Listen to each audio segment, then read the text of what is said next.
Professor here at FIT. Lukáš graduated PhD here at BUT in 2002, and he did numerous stays at good places like NASA Jet Propulsion Laboratory and Penn State and Madrid and others.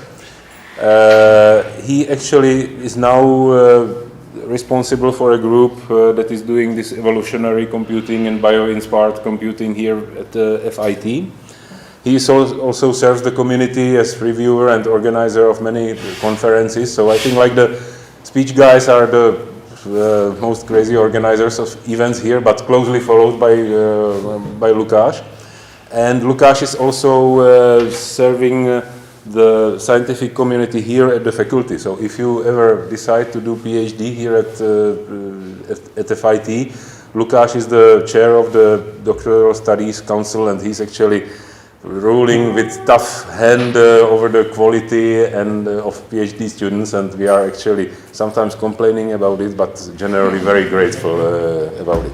Okay, so I give it to Lukáš. Thank you, Lukáš, for accepting to speak here, and the floor is yours. And the slides are in the shared directory, and I will complete shortly also the ones from yesterday that I still owe you.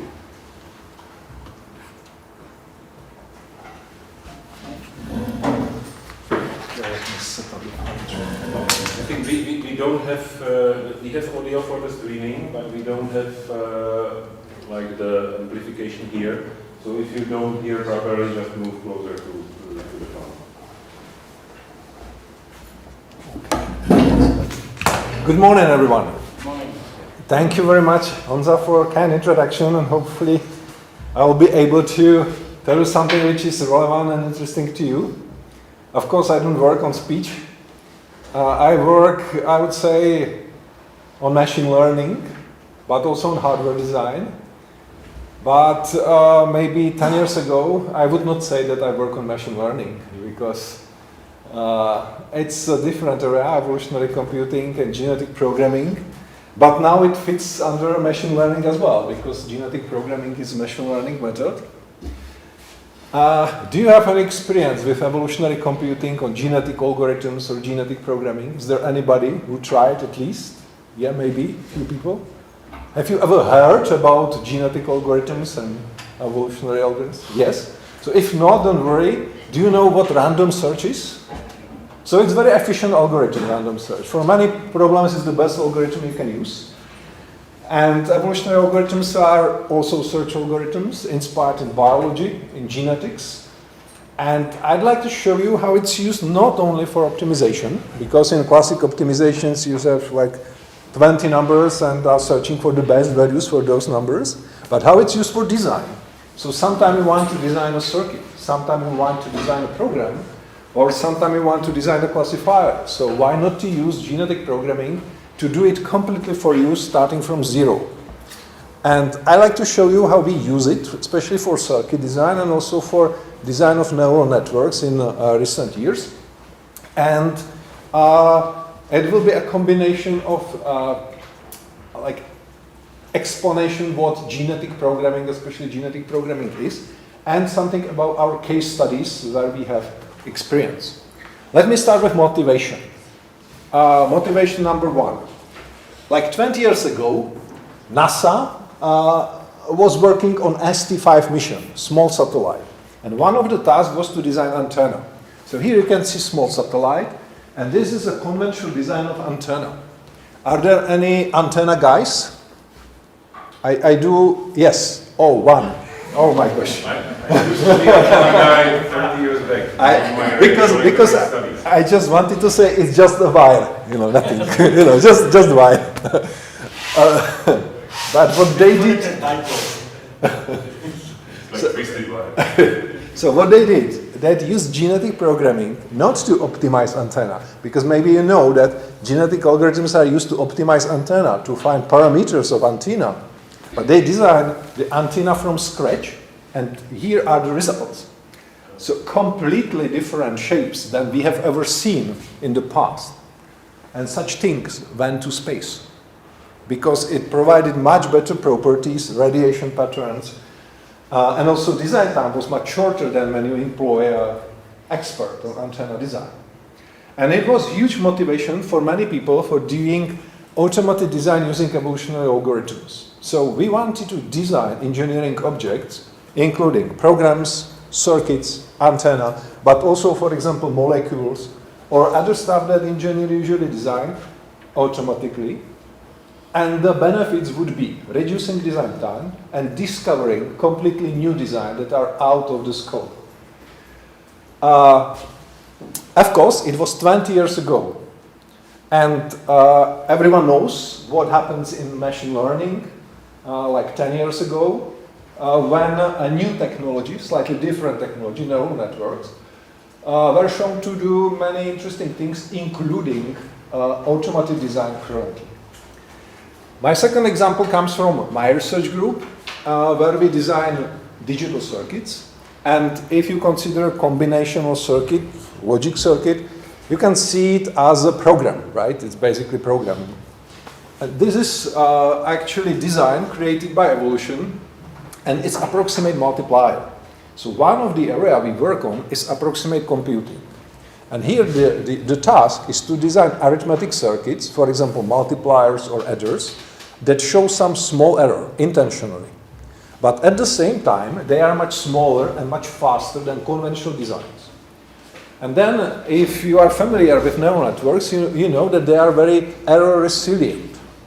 And if you use these approximate multipliers, for example, in machine learning applications or neural networks, you can get almost the same classification accuracy or your quality metric. Or maybe the user will not see any difference, but you can significantly reduce power consumption if you implement it on a chip. So one of the techniques are to optimize neural networks, especially for edge devices, is to use approximation principles, approximate memory, approximate arithmetics. And by means of evolution, we were able to automatically design approximate circuits, multipliers, showing great trade-offs between quality of output, which means small error, and power consumption and latency.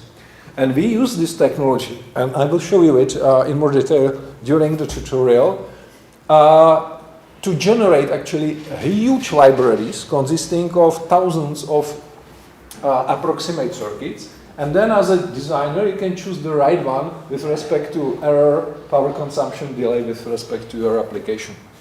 And you can download all the circuits in, for example, Verilog, C, or MATLAB, and get them immediately.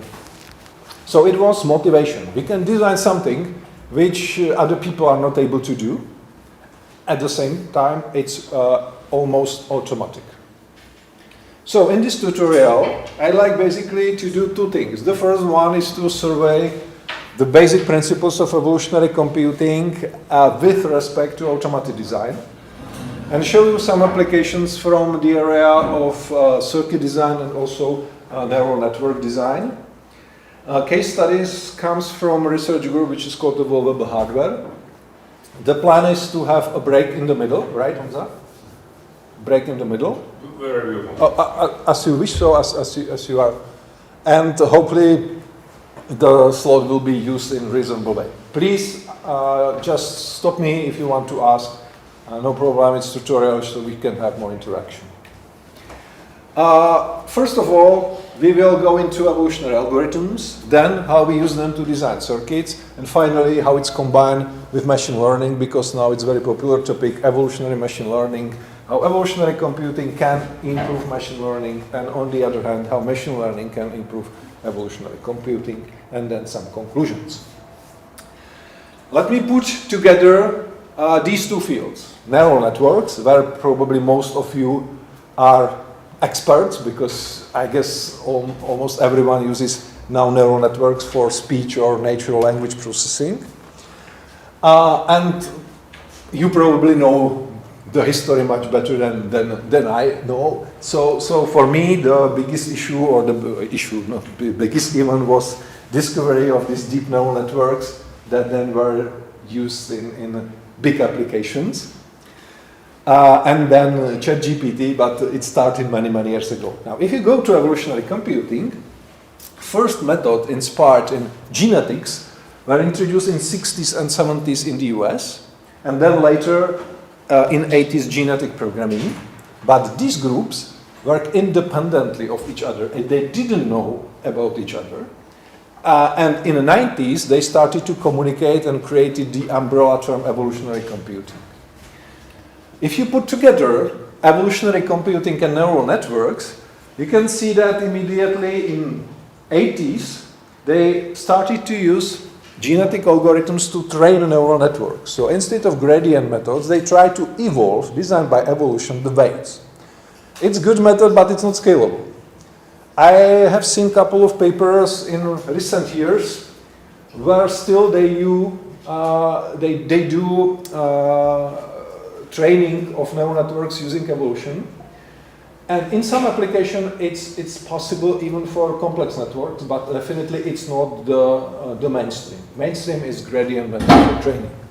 But where evolution is very good and competitive also today, is design of architecture of neural networks. So if you want to design architecture of neural network from scratch, evolutionary computing is one of competitive methods, including or in comparison with reinforcement learning and other methods.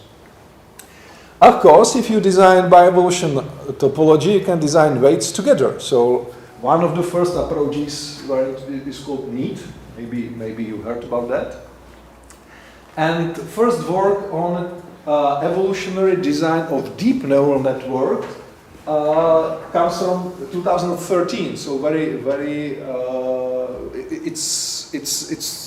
I would suppose that it will be like around 2018, but already papers in 2013 appeared.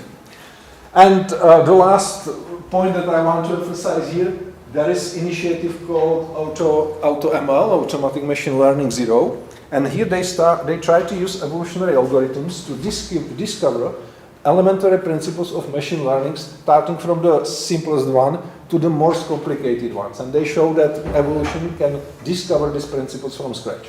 So one of the thinking in evolutionary computing community is, let's try to use evolution to rediscover what we have invented in past, and it was invented by greatest people in the field. So let's try to do it. And I will show you this thinking also in the other parts.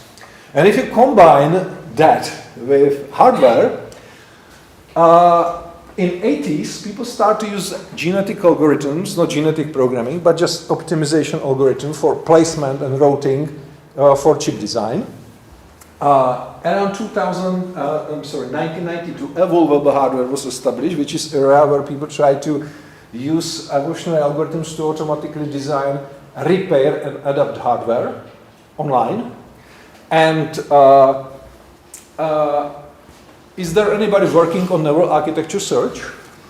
Yes. So there is also a branch called hardware-aware neural architecture search. So you design not only neural network, which is good in terms of, let's say, classification accuracy, but which is also good for hardware. So you optimize the architecture of neural network, for example, for GPU. Okay, and it's called hardware-aware neural architecture search. I will explain it later. Now let's go to evolutionary algorithms. So I said that it's umbrella term for many different algorithms, and here I put the common features of all the evolutionary algorithms. They are search algorithms, so they work in some search space. And the first important thing is there is a population of candidate solution. So if you have random search or simulated annealing, you usually work with one solution and then do steps in the search space in order to find global optimum or minimum from one point to next point and then to next point. Here you have population. Population means it's a set of candidate solutions, which means that we can search in parallel. And this is a very significant property because it gives you a lot of opportunities in discovering not only the solution much faster, but also, for example, discovering all solutions, because sometimes there are many different solutions of the same quality to the problem. The second important feature is that if you have candidate solution and another candidate solution and want to create next one, You apply operators inspired in biology, mutation, crossover, selection. I will show you examples. So there are bio-inspired operators, how to move in the search space. Second, the third point is that we don't assume anything about the fitness function. We must be able to calculate fitness function for a candidate solution, but we don't suppose anything about gradient, for example. It has many advantages, but also big disadvantage. It's usually slow. Right? Evolutionary algorithm is a stochastic algorithm. So if you run it 10 times, you can get 10 different results. So very important thing is to do proper statistical evaluation of your evolutionary algorithm to be sure that the result is not just by chance. Okay? And as I tried to explain before, they are used to solve hard optimization and design problems where common methods don't provide good results. Okay, animation. Now let's start with the search space, and we'll say something about genetic operators and search strategies. Because I didn't know that we have antenna guys here, so my first case study is from antenna design. It's a very simple one. Let's say that we want to design a very simple antenna, and I use antenna because I had nice picture for that, so that's the reason why I use it. So let's say that we have two wires. I do apologize, wires. Okay? And there are two parameters that we want to optimize: distance and the size of the smaller wire reflector. Just two numbers. And antenna guys have developed a lot of interesting simulators. Basically, you set up the simulator and put two numbers, length and separation in this case, and it will generate a lot of interesting things about the antenna design, radiation pattern, and so on. And one of them is gain. So you want to get good gain for your frequencies. And because the problem is small, what you can do, if you have a good computer, you can evaluate almost everything within reasonable intervals for length and separation.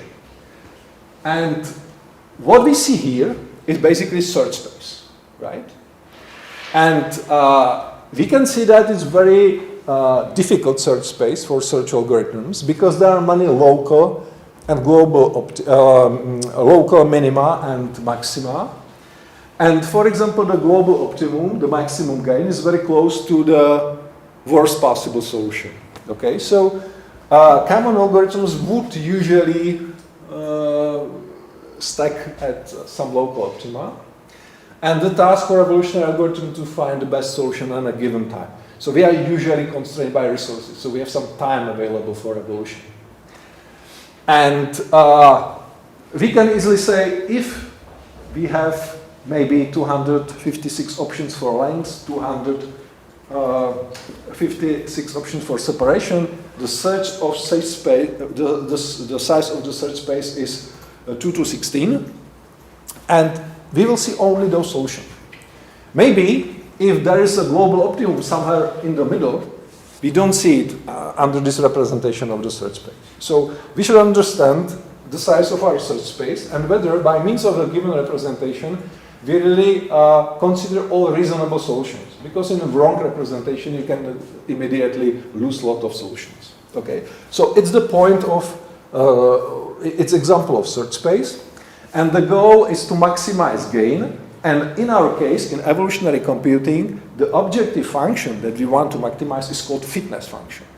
In evolutionary computation, we maximize fitness. In general, in optimization, we speak about objective function. In training of neural networks, you usually speak about loss function, but the concept is the same. And a very important point, of course, I understand you are not beginners, but when I explain this to beginners, in real applications, we don't see this picture, right? In real applications, we have 10 parameters or 100 parameters or million parameters. In ChatGPT, 300 billion parameters. The task is to find the best suitable, the optimal values for all these parameters. And we don't see something like that. Okay, this is maximum, let's take this one, that's it. So that problem is difficult. What we do here is actually called black box optimization. We have a function, h, for example, here specified in real domain in n dimensions. We don't suppose anything about h, but we must be able to evaluate h. Okay? And we can introduce various constraints. For example, we don't want solutions where the x is between 5 and 7 or something like that. It's possible, of course. And one of the test functions that people use in evolutionary computations is this one for search algorithms. So there are competitions actually of search algorithms on a set of various mathematical functions of different difficulty. The task is to find optimum in a given time, and you are evaluated across of different functions, so you can get robust score for your method if you are good. Again, we can show the search space. We can easily optimize the global optimum. Visualize the global optimum. But please consider in real-world applications, another point is that, of course, okay, the search space could be relatively small, and maybe you can say, okay, let's evaluate all possible combinations. There are 60,000 combinations. But consider that to evaluate one of them takes 12 hours, or evaluation of one combination costs you $10,000. Why? Because one design point is one setup of aircraft, and you try to measure parameters or properties of a given shape of the aircraft and so on. You must put it to expensive simulator and so on. So it will be very expensive in real-world applications. And again, we have to encode somehow candidate solution. We have two parameters only. If we use binary encoding, I don't describe any binary encoding system right now, it's not important. But again, we can evaluate the size of the search space as before. I mentioned that there are different types of evolutionary algorithms. Genetic algorithms discovered or introduced by Holland at Michigan University are typically used for discrete optimization, scheduling, routing, because they represent candidate solutions as string of integers, typically, or bits. Evolution strategies were developed in Germany because they optimize wings of airplanes. And here, the typical application is numerical optimization. They use, these groups, use very similar principles coming from biology, but they use slightly different representations, slightly different operators. But in the 90s, there was unification. We will have evolutionary algorithms. We will meet each other because we are friends. They started to meet each other. By the way, they split into two main groups after some years. So now there is a group under IEEE. There is another group under ACM. And the overlap is not 100%. So some people goes only to IEEE conferences, the other only to ACM. In 60s, Fogel in the US designed automata. This branch is not very popular, but what's popular right now is genetic programming, where the main person here is John Koza from Stanford. And I will show you how genetic programming works, because it's used for program design, circuit design, and so on. And there are many other versions, and also algorithms that are similar to evolutionary algorithms, something like ant colony optimization or swarm optimization. And usually the comparison is usually a genetic algorithm against swarm, against ant colony optimization. So let's go to the main loop of evolutionary algorithm. I have for my students animation, so I will use the animation as well for you, but you are more familiar with more mathematical expressions, so you will have code as well. So we will have population of candidate solution. Let's say that the size of population is 6 individuals. We specify the size depending on the problem we want to solve. And the first thing is to initialize the population. Let's say we will do it randomly at the moment. We have to evaluate candidate solutions, so we apply fitness function to all candidate solutions, and we see that some of them are better, the others are not as good. Then we apply selection. We need parents for next generation of solutions. So selection works in such a way, typically, that, for example, we take 2 individuals from a population, compare them, and the winner will be parent. It's called tournament selection. Using this mechanism, we generate parents. Of course, we usually don't deterministically take the best one. We also take some, let's say, not well performing at the moment, because these individuals could contain genetic material which is very unique and can be useful to construct the final solution. And then the parents are used to create offspring. Crossover, you have two individuals and you try to swap some parts of their genetic code. Okay, these are, for example, bits, okay? So we swap some parts, so the first offspring will get the first part from first parent and the second part from the second parent. And the second offspring will get first part from the second parent and second part from the first parent. So it's called one-point crossover. And we do mutation. Here, in case of crossover, we can mix genetic material, but we don't introduce any new genetic material. But using mutation, which is a random change at a given position in the chromosome, by the way, we call it chromosome or genotype or candidate solution. Okay, so I will mix these terms. So we randomly change it here, and we basically create a new genetic material which can allow us to move from this point in the search space to a completely new one, which could be good. And then, when we have parents, we have offspring, we create a next population using some mechanisms. For example, we will combine parents and offspring together and select the best ones. Or we can say that the algorithm will consider only offspring and so on. So there are many parameters, there are many options how to steer the evolutionary algorithm, and as a designer of evolutionary algorithm, we have to deal with that. Okay, to be more formal, we have to create population of candidate solutions, we have to evaluate them, and after evaluation, we can do selection.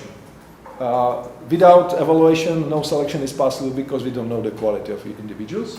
So we do selection, create offspring, using crossover, mutation, other operators, evaluate the offspring, and create new population using offspring and former parents. Typical parameters: population size, so how many guys should be in the population, how many runs of the generation process we should run. It's called the number of generations. Okay, one round is one generation. Probability of crossover, probability of mutation, and many others. How should we choose those parameters? Nobody tells you. Okay, this is a big problem in evolutionary computing. For toy problems, there are formal proofs regarding convergence. What's the best way how to do it? But if you try to solve a real problem, we don't have any such guidelines. It's based on experience and statistics. You do something, okay, maybe it can be better, but I have to properly evaluate it and compare statistical evaluation. So, let's say now that you want to use genetic algorithm to optimize your speech recognition model. And you can say, okay, this is my big speech recognition model, but I see here 7 points which can be improved because there are some constant, I don't know their value, so I want to set up them. So first of all, you have to identify what will be in your chromosome, so what you are going to optimize. So let's say that we will have 7 real numbers in our chromosome. In general, in applications, the chromosome can be string of bits, it can be string of integers, it can be vector of real numbers, but it can be also permutation. Any idea when permutation is good encoding? What kind of problems? Traveling salesman problem. So you have traveling salesman problem, 100 cities, you want to visit each of them once for each of them, and the natural representation is permutation, because you do permutation, and if you modify the permutation, you get another candidate solution. For genetic programming, our candidate solution will be syntax tree, or in general, some graph. Genetic operators. For bit string, everyone understands that the best way is just to flip a randomly selected bit, right? But for real vectors, consider that your chromosome is, let me put just 3 only. This is your chromosome. So the best way how to do mutation is not to work at the binary level. Because if you consider binary encoding of such number in a computer, it will be some floating point number on 32 bits, for example. And if you flip just 1 bit, you will completely destroy the number. It will be completely different. Okay, if you change 1 bit here, you can get 7 millions immediately, right? So what we do here is that we add a small number sampled from some distribution in order to change it only slightly. Because the point behind, or the idea behind mutation is to do small changes. Because if you do big changes, the algorithm will not be genetic, but it will immediately become a random search. Okay? Big changes means that you basically random search. Selection, replacement, I discussed that. Initialization. In most, well, in some applications we do random. We randomly initialize the values because we don't know what's the best way. Of course, we know that this first parameter should be from the interval -5 till 20, so we can use this knowledge. But generally, we don't know.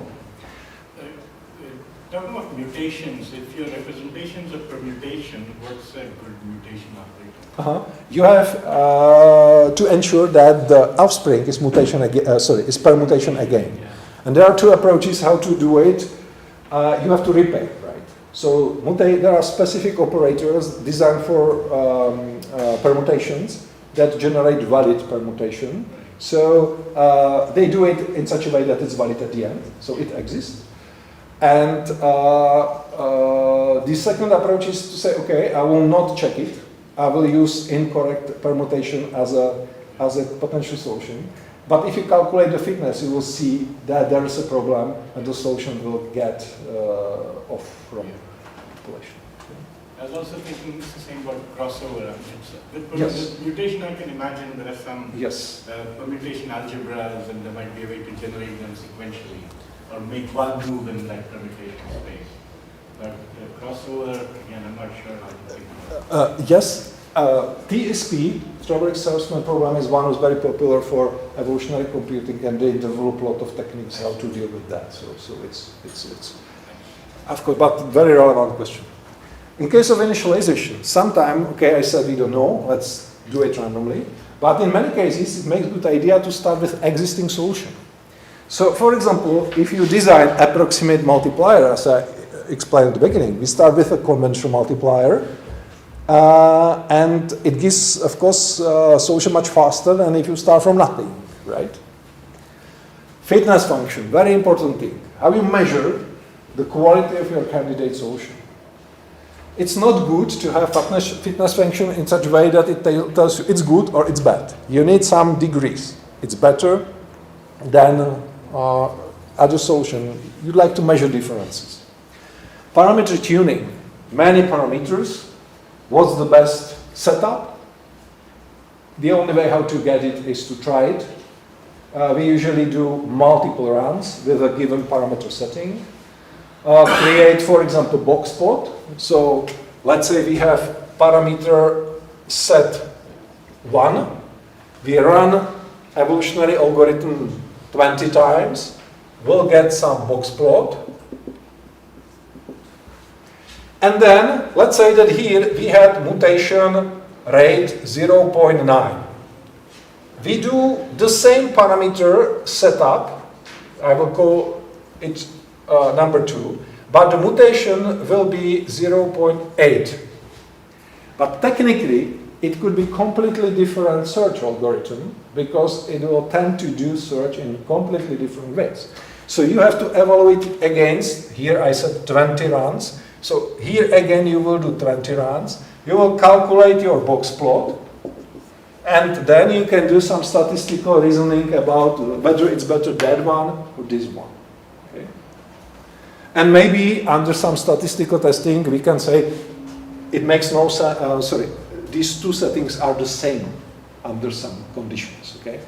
And, but if you read a paper on evolutionary computing, and there is no statistical evaluation, you can immediately reject it. It's the first thing you do, actually. Not statistical evaluation, goodbye. Okay. So far, so good. Makes sense, everything? Now, in real world, you don't want to optimize just one objective. Of course, in some cases, yes. Or if you use maybe gradient search, it's good for a single objective. But in reality, we have problems where we have to optimize several objectives. For circuits, you optimize functionality, delay, power consumption. And here we have the concept of multi-objective optimization. How many of you is familiar with the concept of Pareto front or Pareto dominance? I know expert on AI. Some those sitting over there, here. Okay. So if you have a single objective optimization, the best solution, the result, is a single solution. If you have multi-objective optimization, the result is not a single solution, but so-called Pareto front or Pareto set. What does it mean? Let's say that we have two objectives, F1, F2, and we want to minimize them. Of course, the best solution would be something here, but it doesn't exist. We don't have a car which is super fast and at the same time it costs zero. Okay. So if you run your evolutionary algorithm, you get different points as you can see here. What you want to eliminate in the first step are those that are clearly bad, because you have some guys which is clearly better. Consider solution A. If you check solution A against those crosses here, you can see that, alpha. Alpha, F1 is better for alpha than F1 for those crosses.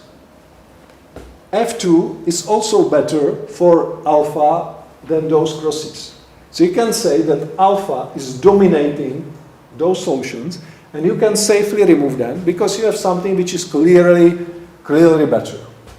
But now consider blue guy, this one, and try to compare it against alpha. This blue guy, remember we have to minimize. This blue guy is better for F2, but alpha is better for F1, okay? And you don't know which one is better. So the situation is that you have, let's say, slightly more expensive car which is fast, but then you have slow car which is less expensive. What would be your choice?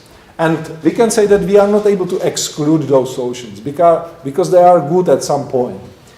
And the result of multi-objective optimization should be a set of such solutions that are not dominated by any other solution. So we say that blue guy is not dominated by the other guys that are in circle, and also alpha is not dominated by the other guys. But we can safely remove the crosses. Make sense? Okay. This is concept of called Pareto front and Pareto dominance. And multi-objective evolutionary algorithms allows you to obtain Pareto front or something which is close to Pareto front, because maybe it's clear, but I didn't set it explicitly. These algorithms doesn't guarantee finding the optimal solution. Okay. In many applications, we don't know what's the optimal solution, but they try to give you with available resources close to the optimum, and here it's Pareto front. How can we solve it? The first approach is to transform the problem into a single objective optimization, because we know how to do single objective. And the second approach is very unique. I will explain on the next slide. So the first approach, how you can do it in a single objective setup, is using weights. Right? You have fitness function 1, 2, 3, n. You establish weights. Of course, the sum of the weights must be 1. You will minimize it. Let's say that it's a minimization problem. And the solution you obtain will be the result of optimization. You will get one solution. Maybe you can record some other solutions during optimization and just choose maybe some additional ones, but definitely it will not try to construct such a Pareto front. Here the problem is, for example, how to choose the weights, because in reality it's not clear. And also, in principle, some solutions are not reachable. It deals with the shape of the optimal Pareto front, and for some problems we are not able to reach it. I'm not going to explain it because it's out of the scope for today. The second approach is called epsilon constraint method, where basically we say we will accept solutions for criterion F1, for example, that are smaller than 5. And if the solution is smaller for F1 is smaller than F5, then we do optimization according to F2. So basically we fix one of the criteria and optimize according to the remaining ones. But what's very unique in evolutionary computing, and where evolutionary computing methods get a lot of points against gradient and other methods, is that they can design this Pareto front during the run, during evolution, can create, and at the end they will provide you the final set, and you can choose as a user what's your preferred trade. The concept, which is visible in several algorithms, where the most known is NSGA2, which means non-dominated sorting algorithm version 2, published in 92. Now we have version 3, which is for more objectives than 3 or 4. But when people use in real practice multi-objective algorithm, in most cases is NSGA2. How does it work? First of all, let's say that you have your candidate solutions, you have some offspring, you have some parents, and you do selection. So first of all, you try identify your Pareto front, which is this one here, if the goal is to minimize two objectives. And the filtering, basically we sometimes call it filtering, just trying to identify the Pareto fronts, is based on dominance relation that I just wanted to, that I explained to you on the previous slide.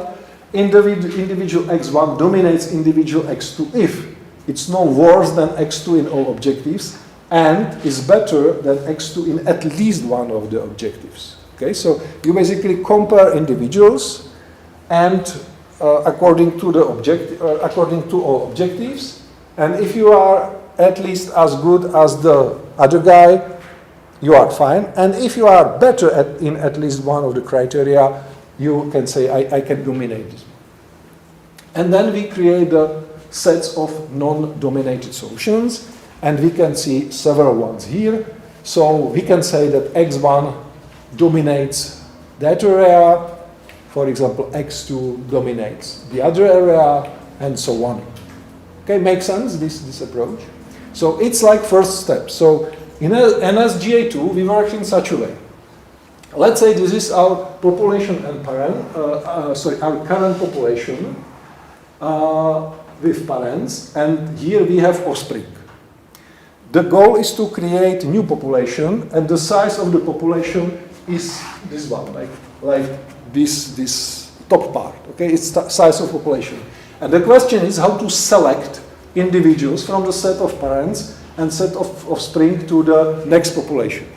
So first we put there all the individuals from the first Pareto front, from the best one. Then we remove the Pareto front and put there individuals from the second Pareto front. And at some point, let's say that it's Pareto front 3, we are not able to fit the complete Pareto front number 3 into new population because some solutions, we can use, let's say 50, but now we have 60, okay? So then we have to choose from population from NDF3, those that we will be used. And here we use heuristics called crowding distance. Basically the crowding distance heuristics try to measure whether a given area around a given point is crowded or not. And we support those individuals that are unique in sense that there are not many other solutions. So it's formalized at average size length of the largest cuboid encoding the point without including any other point in the population. And we prefer those having good growing distance, and those are put into the new population. And based on these mechanisms, we are able to preserve solutions that are on the Pareto front, on the best Pareto front, and at the same time, we want to see them distributed across all the Pareto front, because the objective of multi-objective optimization is to give a solution showing different trade-offs. Now, questions to multi-objective of optimization or genetic programming? No, genetic algorithms. No, let's go to genetic programming. So we can say that genetic programming is machine learning method because it can automatically design a model which does, for example, prediction or classification. But it can be used for automatic design of programs or also other structures that can be represented in computers, such as circuits, antennas, and so on. Typically, these structures are executable. So you have structure, and in order to see whether it's good or not, you must execute it. Okay? Without requiring the user to know or specify the form or structure of the solution in advance. So we don't assume anything, just having data, and from the data we want to get a program or the model or a circuit. The algorithm, the search algorithms, I would say is the same as we saw before. Okay, it's nothing very special, but what's very special is the representation of the program, and genetic operators define over the representation. So in original works, candidate solutions were represented using syntax trees, as you can see here, and they were represented, for example, in Lisp, which is functional language. In general, we can work on graph structures where we have graphs connections, and the task is to design basically graph describing program or circuit. And we need special genetic operators to create a new tree as a result of mutation from the parental tree, for example. What's the fitness function in such a cases? In most situations, you have some data. I will show you example later. And for your inputs coming from the data, you generate the output by your candidate program, compare it against target output. So it's kind of semi-supervised learning because you need to know correct answers. But what you get as back from the algorithm is fitness. So it tells you whether you are good or not, but it doesn't exactly tell you whether you are wrong or not in terms of machine learning. And you try to minimize this distance or any metric that you specify. So it's way how we evaluate candidate solutions. We must execute them on some data and calculate single value out of that, which is typically, for example, mean square error or something like that. Mutation. Let's say that we have a program which is now very simple expression, and mutation can work in such a way that we randomly pick a node and replace the node by a randomly generated subtree. It's a basic version of mutation. Of course, there are other versions. In case of crossover, we have two individuals. We randomly select subtree in individual 1, the pink one, in individual 2, the blue one, and we swap them.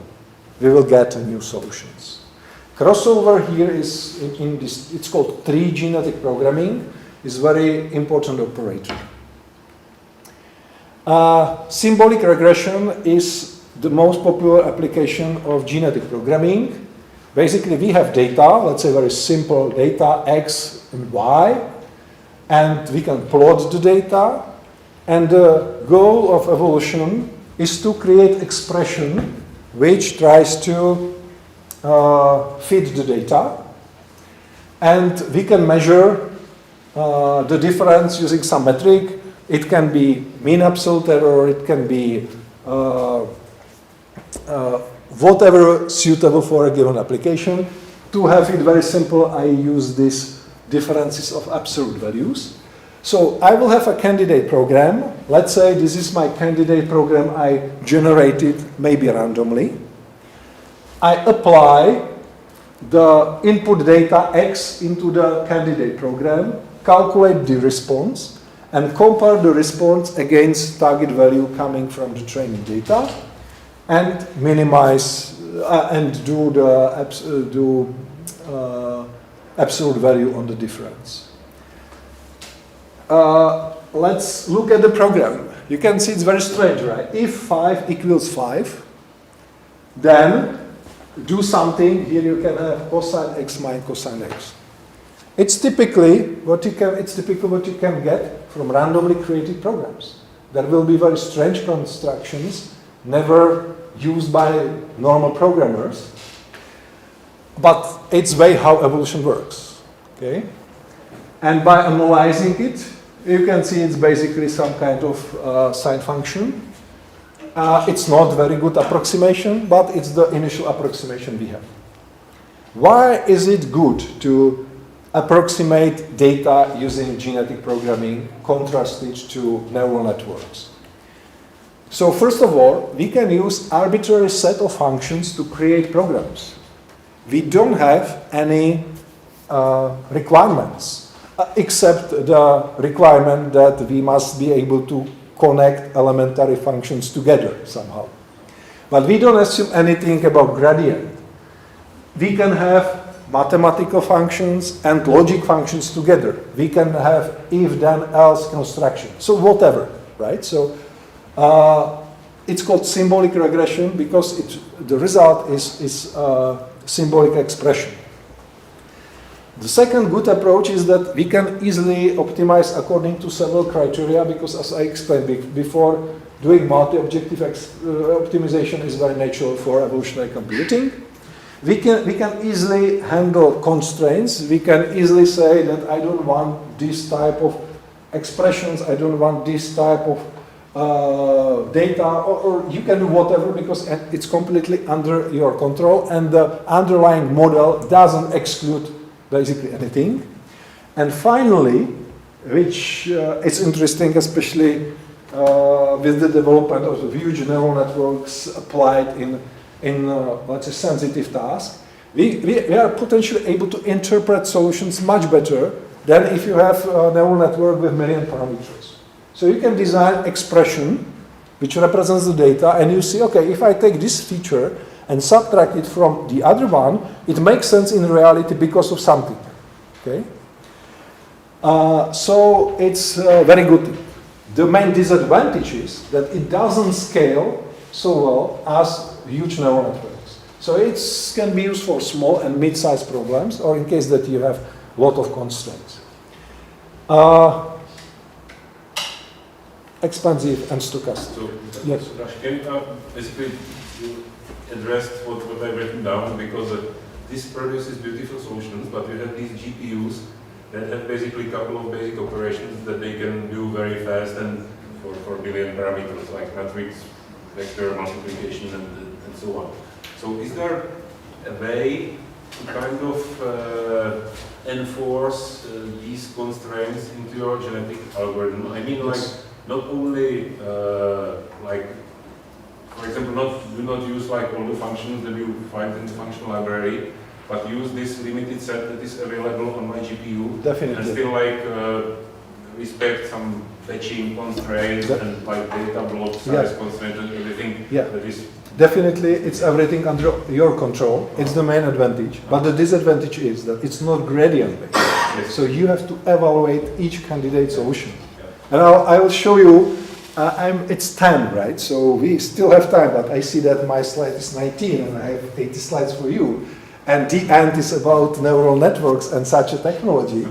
For example, at the end, you will see how machine learning model can be designed in such a way that you design the model, basically some expression, and at the same hardware together in order to maximize efficiency. Okay, but yes. Yes. So, for example, in variational inference, the distribution is not tractable, but we still have like gradient-based methods to get the minimum of the maximum of the output. Is there such like approximations or parameterizations that will allow us to use gradient-based methods with like together with evolution? There are approaches. For example, if you consider syntax tree, you can say that the higher level of syntax tree is designed by evolution, but these smaller parts are optimized by gradient methods and gives you something which you combine on the top together. Okay, so there are such versions, but it's not covered here. Okay, it's let's say advanced topic. Thank you. What we see now here on those slides is history. What happened 20, maybe 15 years ago, and I'd like to emphasize that we see something very similar right now, but in a bigger scale and in media. 15, 20 years ago, it was for experts only, but now it's also for media because it attacks normal people. But at the time, papers published in great journals like Science and Nature, and they show that we are able to do genetic programming. If you give us data, we can fit the data. We can do it in a multi-objective way because we will show you different expressions. And they created a company with effective implementation of this technology. And they said, okay, it's used by thousands of users, including many top companies. And this technology can do things like, okay, let's say that you have a physical system, you measure data, and the technology gives you expression describing the physical system. So it can automatically discover a description of physical laws from pure data. And it has not been possible before. Now with neural networks we can do something like that. We can have model for such data, but at the end it will be hard to get the expression from huge neural network. So it was very, I would say, strong technology at some time, but as I mentioned, it worked for relatively small problems. Okay? And John Koza, one of the main proponents of genetic programming, said, okay, we can automatically design new inventions and we can rediscover patentable inventions or even create new patentable inventions. So he went to patents description, tried to extract specification what people wanted to protect by patent, and using this specification without any other knowledge, he ran the genetic programming system and rediscovered things that were patented by companies and also created new patentable inventions in analog circuit design. This is a sorting network, controller from automation, antenna designs. And in his book, which is genetic programming, and the antenna was one of them. And in his book, which is called Genetic Programming 4, it's fourth book by Koza. The first one, like 800 pages, genetic programming, describe the basic concept. But here it regularly shows, okay, domain by domain, I'm able to automatically create a human competitive results, most cases designs that were patented, and you can see examples here. At the same time, around 2004, he introduced competition called HUMIS, and the basic idea behind the competition is to evaluate whether a solution created by genetic programming is human competitive. Human competitive means that automatically created result is considered okay, the human competitive result, the criterion for human competitiveness is that automatically created result is considered human competitive if it satisfies at least one of the following 8 criteria. And there are criteria, for example, if it was invention in the past, or it's an improvement over a patented invention, or would qualify today as patentable invention, then you satisfy criterion I. Or for example, if it's equal or better to the result which was accepted by top journal, it's human competitive. Or if you win a competition, for example, some internet games against other strategies for solving some game, it's human competitive. And you submit your result created by Evolution to this competition, which is organized at the flagship conference on evolutionary computing called GECO. You submit the result, and there is a committee, and it evaluates whether you satisfied at least one of the 8 criteria, and there are some finalists, and then they find the winner. You can see the winners. The first winner was the design of the antenna for NASA ST5 mission we have seen before. But there are many other results in various types of scientific areas, like design of quantum programs, design of gain strategies, design of circuits, in algebra, and recently, for example, there was a paper published in Nature showing how genetic programming can do explainable image segmentation. So there are many strong results created by evolutionary computing in recent years combined with machine learning. And finally, before the final part of the talk on evolutionary computing, it was so impressive around 2008-10, these results, that patent lawyers started to think about automated creation of patents, that one of them, Robert Plotkin from the US, wrote a book, The Genie in the Machine. Like, there is a wish, your specification. I want to have a circuit which, I want to have antenna, I want to have classifier.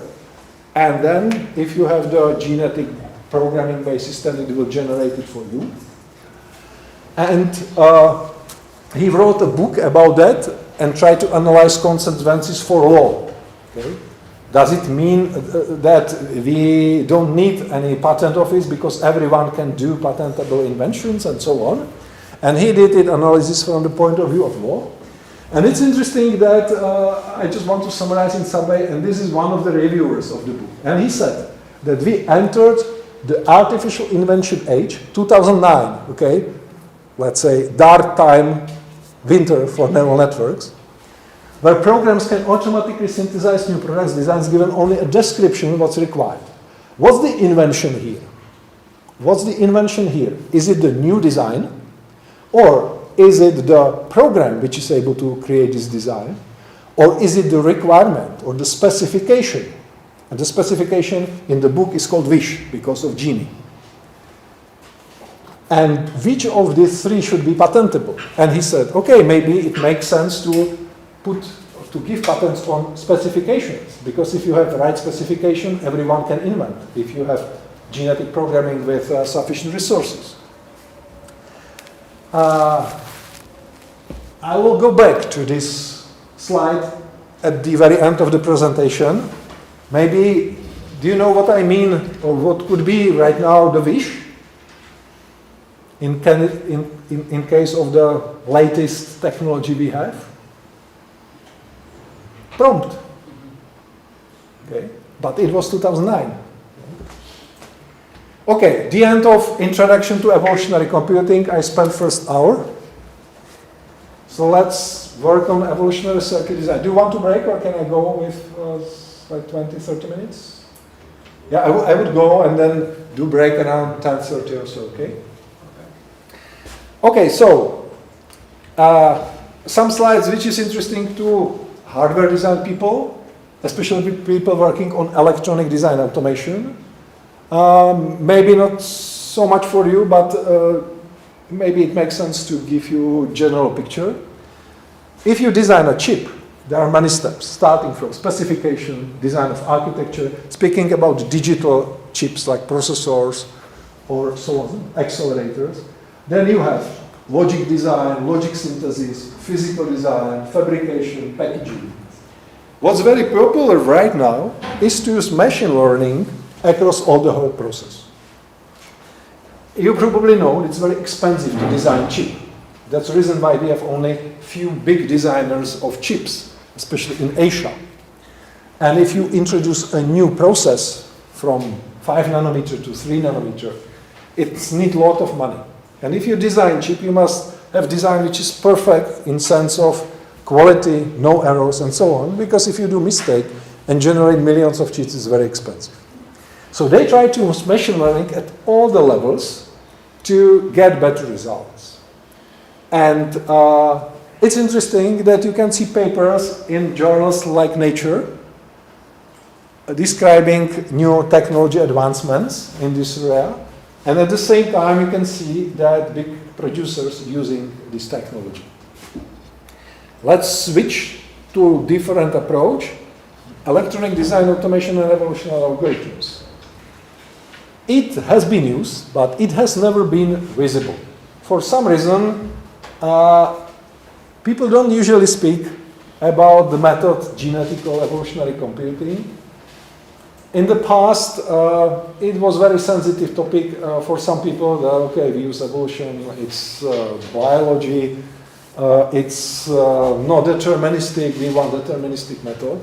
Now it's much better with neural networks. People understand that neural network is AI. AI is good, so also evolutionary computing is good.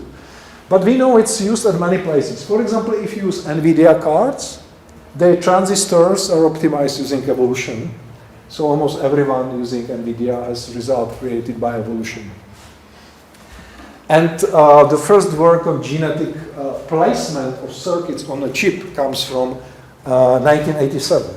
And if you go to hardware conferences, maybe more than 50% of papers deal with machine learning and different machine learning technologies, including evolutionary computing. And what do people use? They use multi-objective optimization because it's really needed in this area. They use these evolutionary computing techniques for design of hardware accelerators for deep neural networks because there are many optimization tasks you have to solve. For example, how to map your neural network onto hardware, in approximate computing, and in testing. So it was just a quick overview.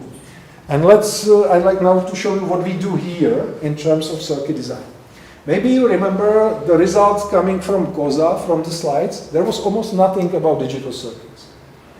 And for some reason, he didn't report much in this area.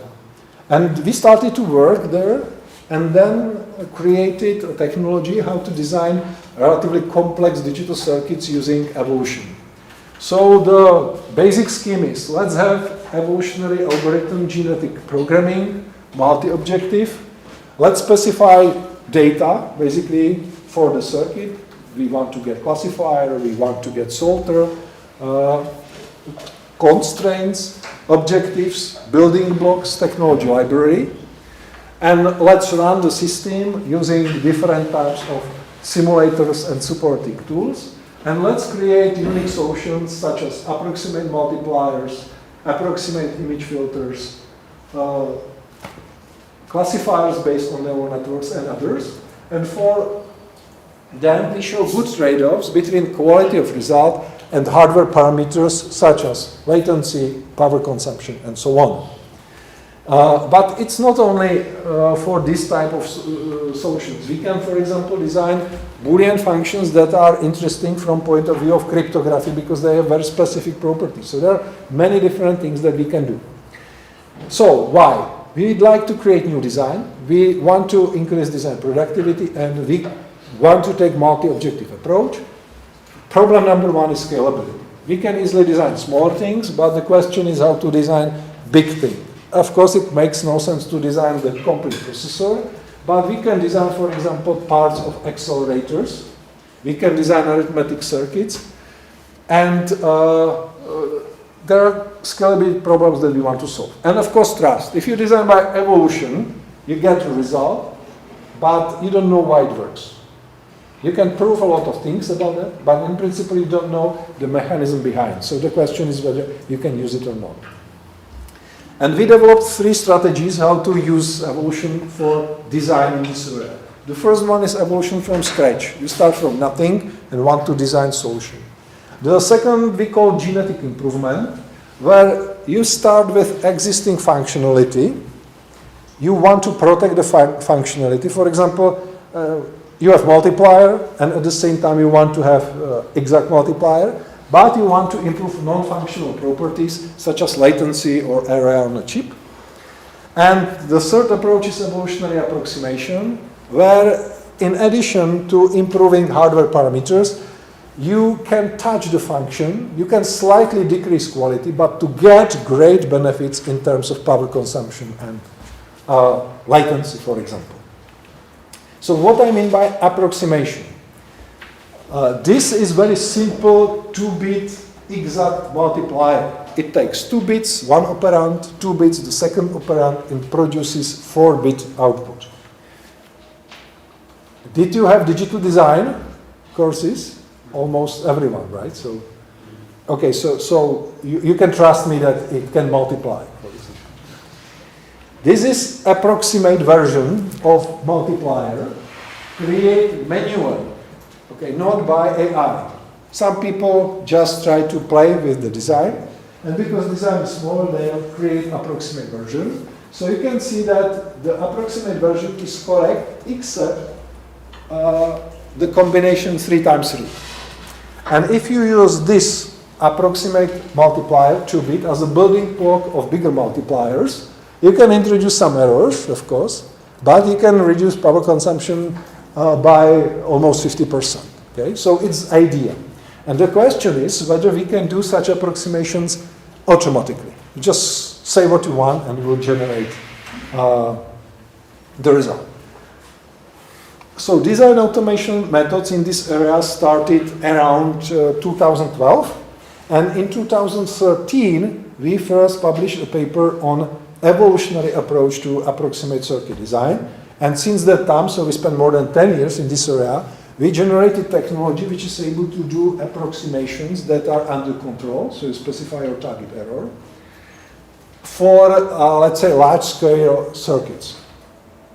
The version of genetic programming we use here is called Cartesian genetic programming.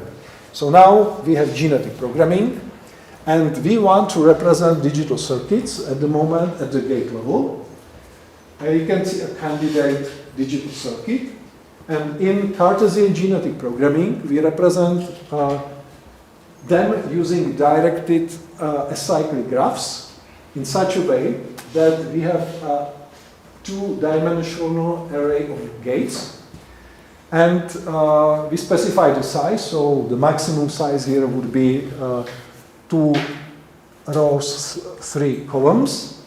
And for each position, for each node, we specify its function. So there is a set of functions. So you can imagine a set of gates. And for example, there is AND is encoded using 0. For example, exclusive OR is encoded using 2. So for each function we have a code. And then we encode how the inputs are connected. So if, for example, 3 and 2 is here, we see that this guy will have the first input from the address 3, the second input from the address 2, and also all the primary inputs and all the outputs of the gates has some address. So we can simply specify functions and connections which defines combinational circuit. Make sense? At the end we have 2 numbers because there are 2 primary outputs telling us where the primary outputs are connected to. So using this simple scheme, we specify the maximum size of circuit, for example, 100 times 50 nodes. Then we have description of a candidate solution, and the task is to find the most suitable numbers here, so it's optimization problem, which represents a circuit. We use very simple algorithm based on mutation, so we don't have crossover. Why? Because in the field, nobody has ever discovered useful crossover for this representation. So mutation is the only operator. And the good thing is that we can use this representation not only for gate level, as you can see here, but we can play at the transistor level.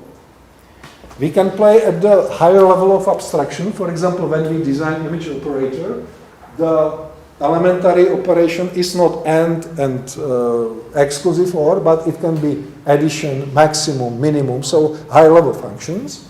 And finally, we can use the same representation to design neural networks. Now the elementary operation will be a layer, type of layer. For example, there will be convolutional layer, or there will be pooling layer. And based on that, we can design neural network. So the advantage of this representation is very universal, and you just modify your set of elementary operations, but you can still use the same framework. Mutation. Let's say that we want to design full adder. Do you know what full adder is? Input A, input B, carry in, sum, and carry out. Okay? It can be specified using truth table. Let's say that this is a randomly generated circuit. We have the chromosome here. We can calculate truth table for it. And we see that there are 6 mistakes in the truth table. So, in this application, the easiest way how to establish fitness is the number of bits that are correct in the output for all possible input combinations. So basically, you simulate the circuit for all possible input combination and see, okay, 10 bits are okay, 6 mistakes. Mutation, we randomly pick gene here, and we change it. Let's say that this is number 3, and we modify it randomly to number 4. What does it mean? Number 3 tells you that the input of this gate should go to top left node. Now, number 4 means that you should go to this guy. It automatically means that, for example, this gate is eliminated. You will not need it. And if you analyze the rest, calculate the fitness, you immediately see that this solution is perfect. So it's correct implementation of full adder. So the mutation operator is very strong in this context. It can significantly modify the circuit. And that's maybe the reason why crossover is not needed, because crossover usually does huge changes in the circuit. So this is the basic approach. Now, the trick, what we have to do here, is to effectively evaluate candidate circuits. So suppose that you have a circuit and it's combinational, so no sequential behavior. And if you want to calculate truth table, so you have to evaluate all possible combination, it's exponential. And in reality, it works for circuits with up to maybe 15, 20 inputs. So in order to eliminate the problems, our team was the first one trying to use formal methods from formal verification to calculate the fitness. Binary decision diagrams. Who is familiar with the concept? Almost nobody. SAT solvers. Who is familiar with the concept? Almost nobody, maybe 2 people. Why? Because you are here mainly machine learning guys. Probably more electrical engineering guys. But we also here do computer science, and in computer science we can do formal verifications and so on. So basically I can tell you that in mathematics we have very specific models, such as binary decision diagrams, different representations of Boolean functions, or we can transform the problem to some other problem, such as satisfiability problem. And using solvers that are available, we can quickly decide whether parent and offspring are functionally equivalent. So we have parent circuit, we do mutation, create offspring, and the first question is offspring the same in terms of function as parent? And the second, if not, what's the difference? So what's the distance? And these questions can be answered using these techniques much faster than using complete evaluation, all possible 2 to n functions. So here it's a discrete optimization. I guess you are more familiar with optimization based on real numbers and gradient methods, right? So here we don't have gradients method, but we have other set of tricks in our pocket. And of course, we have to evaluate hardware. So how do you evaluate hardware? So if you have circuit, you should build a circuit and measure everything. Takes a lot of time. Makes sense. It makes no sense to do it if you need to evaluate 10 million candidate designs. So we cheaply estimate parameters of circuits based on some heuristics. Okay, so we can cheaply and relatively well estimate, for example, power consumption. Let me skip this one and let me show you a real example. The specification is, let's design approximate multiplier which is circuit having in this specification 8 bits here and 7 bits here, and it will produces 15 bits at the output. It's multiplication but approximate. So we do accept some error. In this case, we accept some worst case error described as epsilon. So our error should be smaller than epsilon. And the fitness function is the cost of the circuit measured as size of the circuit. And because we know the gates included in the circuit, we know also the size on a given fabrication technology. We can estimate the size of the circuit as the sum of the sizes of the elementary gates. And we know that there is very good correlation between this size and power consumption. So basically we have very good estimate of power consumption. So it will be the cost. So we want to minimize the cost. We want the smallest circuit, but the circuit must have error smaller than a given threshold. And there is another interesting constraint. We want to get multiplication by 0 exact. So if one of these inputs is 0, the result must be 0. So we don't want to have any mistake in multiplication by 0. Why? Because then I will show that such a circuit can be used in neural network accelerators. There are many multiplications by 0. And if you see mistake in multiplication by 0, it will propagate through layers of the network and it will not work at all. This is extremely important trick that we discovered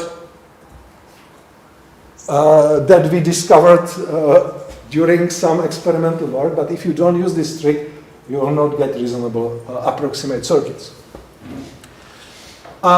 In this experiment, for example, we will generate 6 million candidate circuits during the run, and we will use simple mutation to create new designs. And of course, we can seed the first generation using existing designs of multipliers. So in literature, there are different multipliers, so we can use them as seeds. And at the end of evolution, we will get some solution, but of course the solution is not acceptable by hardware community because we have only evaluation based off this estimate. So we take this solution and put it to tool for design of circuits, and we go across the normal process design and measure parameters at the end from professional tool, but at the end of evolution, not for each candidate solutions. So what you can see here is the progress of evolution. This is generation. Here you can see fitness, which is the cost of the circuit, which is normalized. 0.1 is exact multiplier. And color is target error. So you can see that if the target error is small, the progress across the generations is relatively small. So you will get very good circuits in terms of small error, but the savings are about 20%. But if you say, okay, I want to do deep approximations, and for example, my error is according to this epsilon, orange epsilon, you can see that the approximation can be very strong, and you can remove maybe 80% of the gates of the original one, or redesign the circuit in such a way that it contains about 20% of gates, but still satisfies the specification. Because I said we should do some statistical evaluation, we can construct the results from 10 independent runs to show you that the runs are relatively stable, that they can converge. And a single run takes about 147 minutes on here I'm not sure whether I think it would be on a cluster. Makes sense, this setup and evaluation. Okay, so it's typical experiment what we do. And later on I will show how it's used in neural networks. And using this method, we generated library which is called EvoApprox. And the library contains many approximate others, multiplied, unsigned, signed, multiply and accumulate circuits, dividers and other circuits. So for example, in case of multipliers, 8-bit multiplier, it's our popular target. We have over 50,000 unique designs. They show unique properties, and some of the circuits are available on website, so you can see error according to different metrics: mean absolute error, worst case error, mean relative error, error probability. You see power consumption, area for a given technology, and you can download Verilog file, C file, MATLAB, and Python file, and use it in your experiment, for example, to build accelerator of deep neural networks. And this paper got, I can say, the best paper. It was actually Interactive Presentation Award at the DATE, which is one of the great conferences in our area, and it's our paper attracting the highest number of citations because people use it. Example, error against power consumption, and what you see, these gray points are multipliers. So we have many thousands of multipliers, so you can see many multipliers. And we included only subset of those multipliers into the library. So you can see this, we call it Evo approx slide, these black ones that are on the Pareto front. Of course, we can compare these circuits against other designs that are typically small and available in a couple of instances, so not in thousands or hundreds. And it should be clear that if I take this guy, for example, here, and I change the metric from mean absolute error to mean relative error, now it's not on the Pareto front, right? Because it was optimized here, and it's on Pareto front. But if I change the measure, it can now be not perfect design according to this metric. So the advantage of this library is that you can sort this table in such a way that you want to optimize according to this criterion and that criterion, and to find the best trade-off according to those two criteria. Okay, let me skip specific mutations for digital circuits. And it's great because I have perfect. So before break, we will finalize this one, and that's it. Excellent. Now, recently, 1 year ago, a paper in Nature Electronics was published about design of classifiers, something which could be interesting to you, using basically the same technology as I described to you. They have a set of gates. They use evolution to put these gates together and create classifier at the gate level. What's a traditional approach? The traditional approach is to take a neural network, to implement the neural network in hardware and measure classification accuracy and measure hardware parameters. Or, instead of neural network, you can use some other machine learning model, for example, some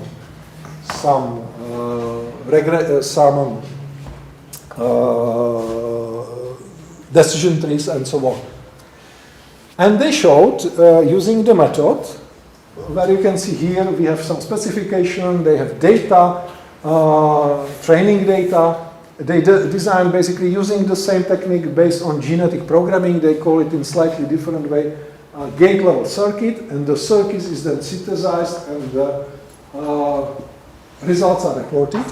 So they show that for many simple classification problems, I'm not speaking about ImageNet classification, I'm speaking about smaller problems, usually available in those machine learning libraries where you usually start if you want to learn how machine learning works. So there are many classification problems.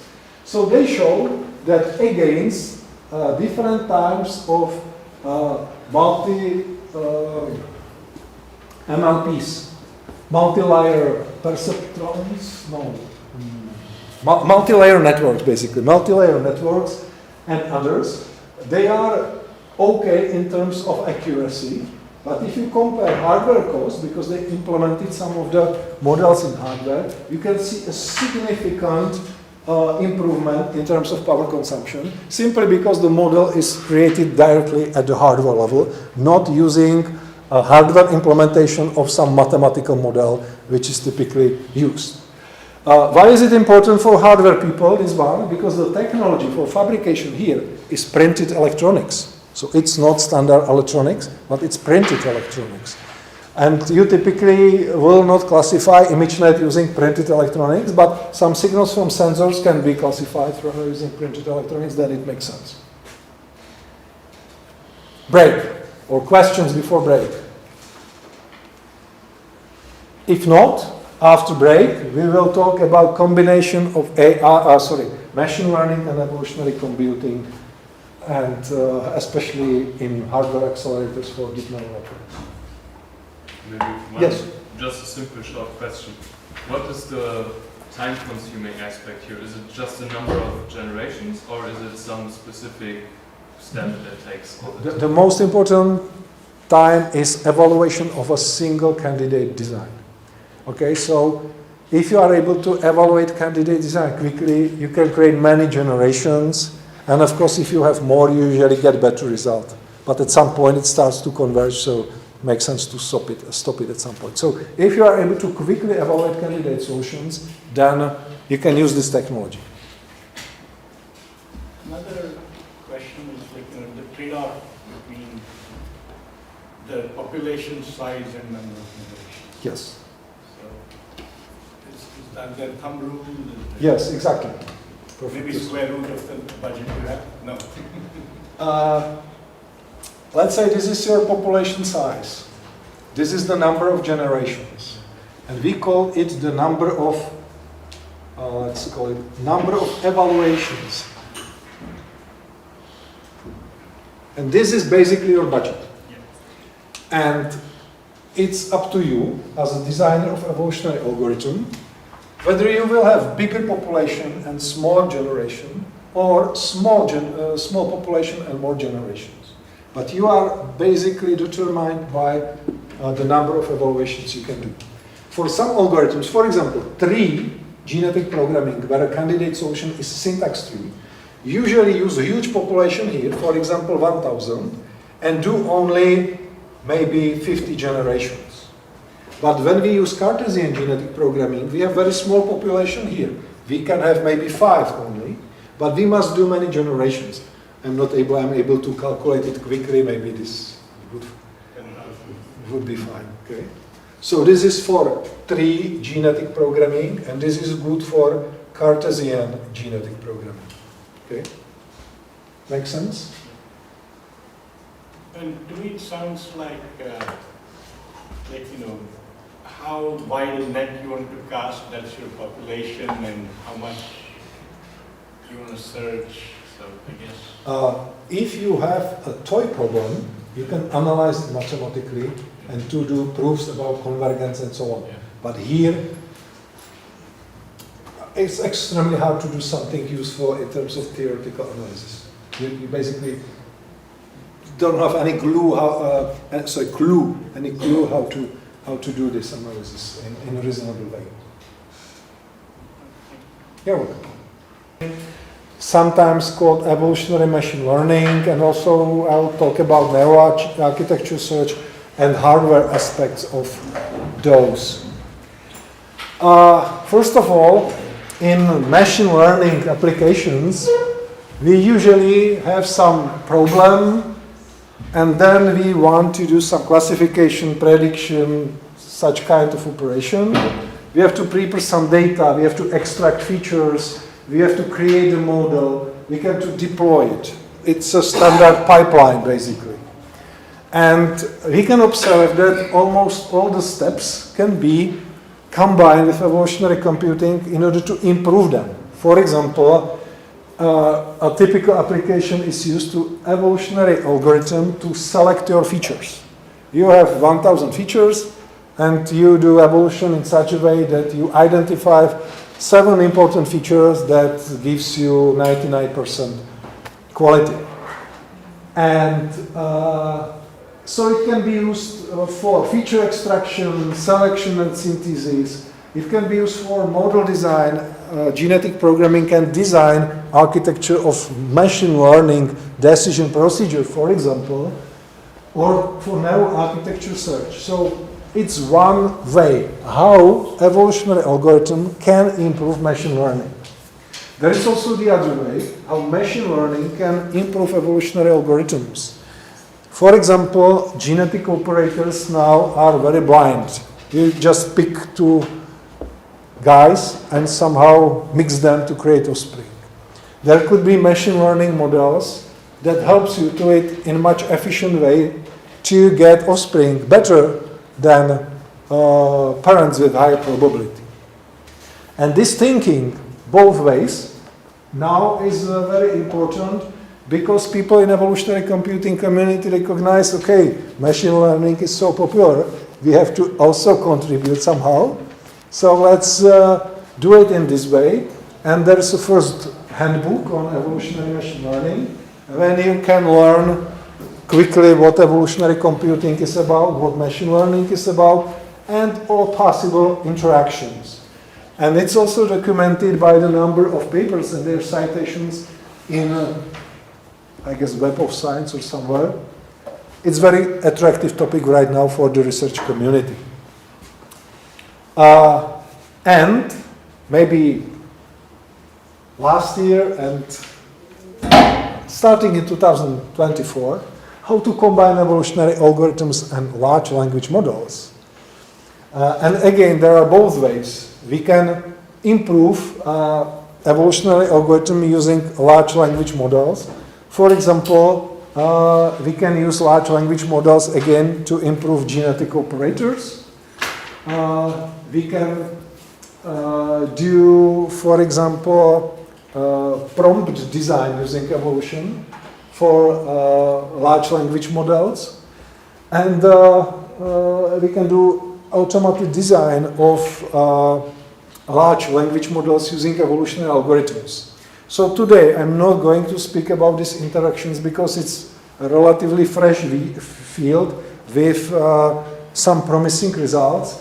What I can recommend is this very recent survey. So if you want to go there, you will see these two pictures and find your way how you will apply it in your research, because it's definitely something we will see in next years.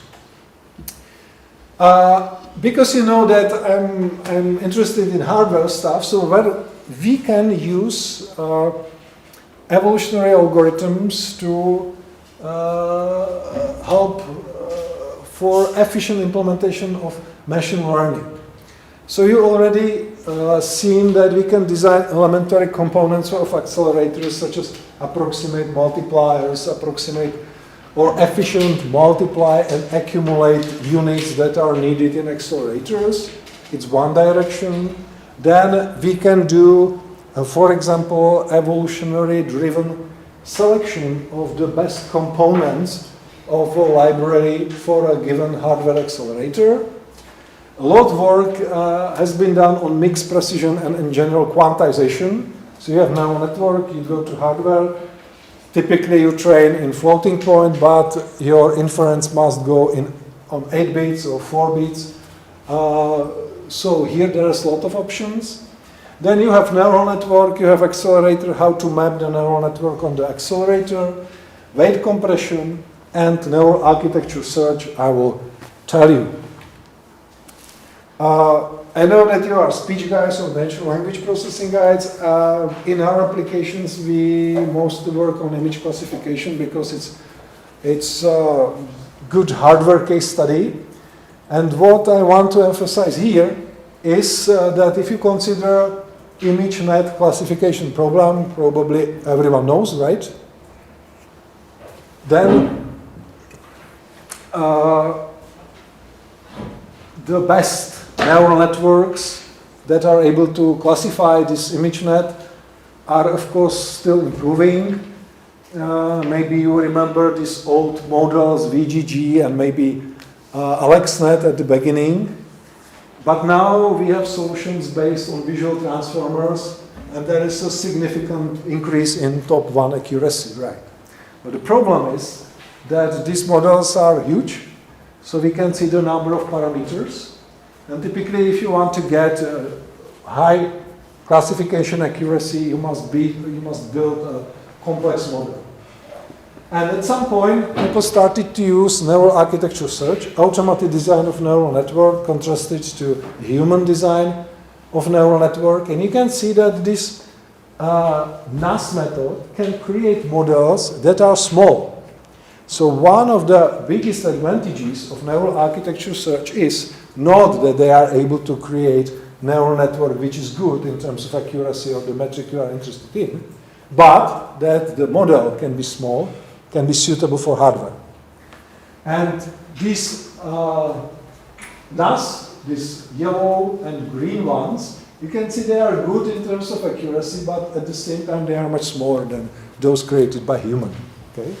So it seems that in combination in hardware, in combination with edge intelligence, it makes sense to think about neural architecture search because the models created by humans are usually huge and can be simplified. We could observe it also in LLMs, ChatGPT, huge one, and now we have many models that are maybe of the same quality, but much more. Right? We have different types of hardware for machine learning. Some of them is used for training, some of them is used for inference. In my case, we are interested only in inference hardware. We don't think about training at edge and so on. And the main characteristic is power you need to operate the model and the performance. How many operations can you do? Of course, we have to somehow define the operations, but it's not important at the moment. So what I want to tell you is that there are many different hardware systems that can run your neural network. Some of them in big data centers where they can do also training, this type of symbol. Some of them are for inference, typically here for edge, very low power.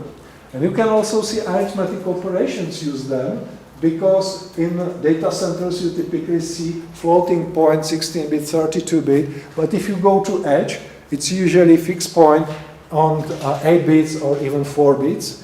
And also we see some analog neural networks as well for very low power consumption and a lot of emerging technologies based, for example, on memory stores and other stuff. So I just want to tell you that there are many options how to implement your hardware, especially for edge systems. And regarding LLMs, recent plot taken from literature, here on the horizontal axis, vertical axis is size, billion parameters. And we can see that from BERT, which is this one, after 3-4 years, we end up in huge models. Of course, they are much better, but the problem is the size of the models. And from the hardware point of view, we started to speak about memory wall problem. The problem is that if you consider memory in size of transformer or the LLM or the weight grows exponentially, but this way, 410 times in 2 years. But if you look at the best hardware available, it's just twice in 2 years. And there is a problem how to process it effectively, and only some players can do it, right? Not everyone. Just the hardware aspect of the thing. Because I'm going to somehow focus on efficient processing of neural networks, which means that we have to say something about target hardware. So let me briefly explain how we execute neural networks in hardware. The first architecture which is used in hardware is called temporal architecture, and it's what you know as CPU or GPU.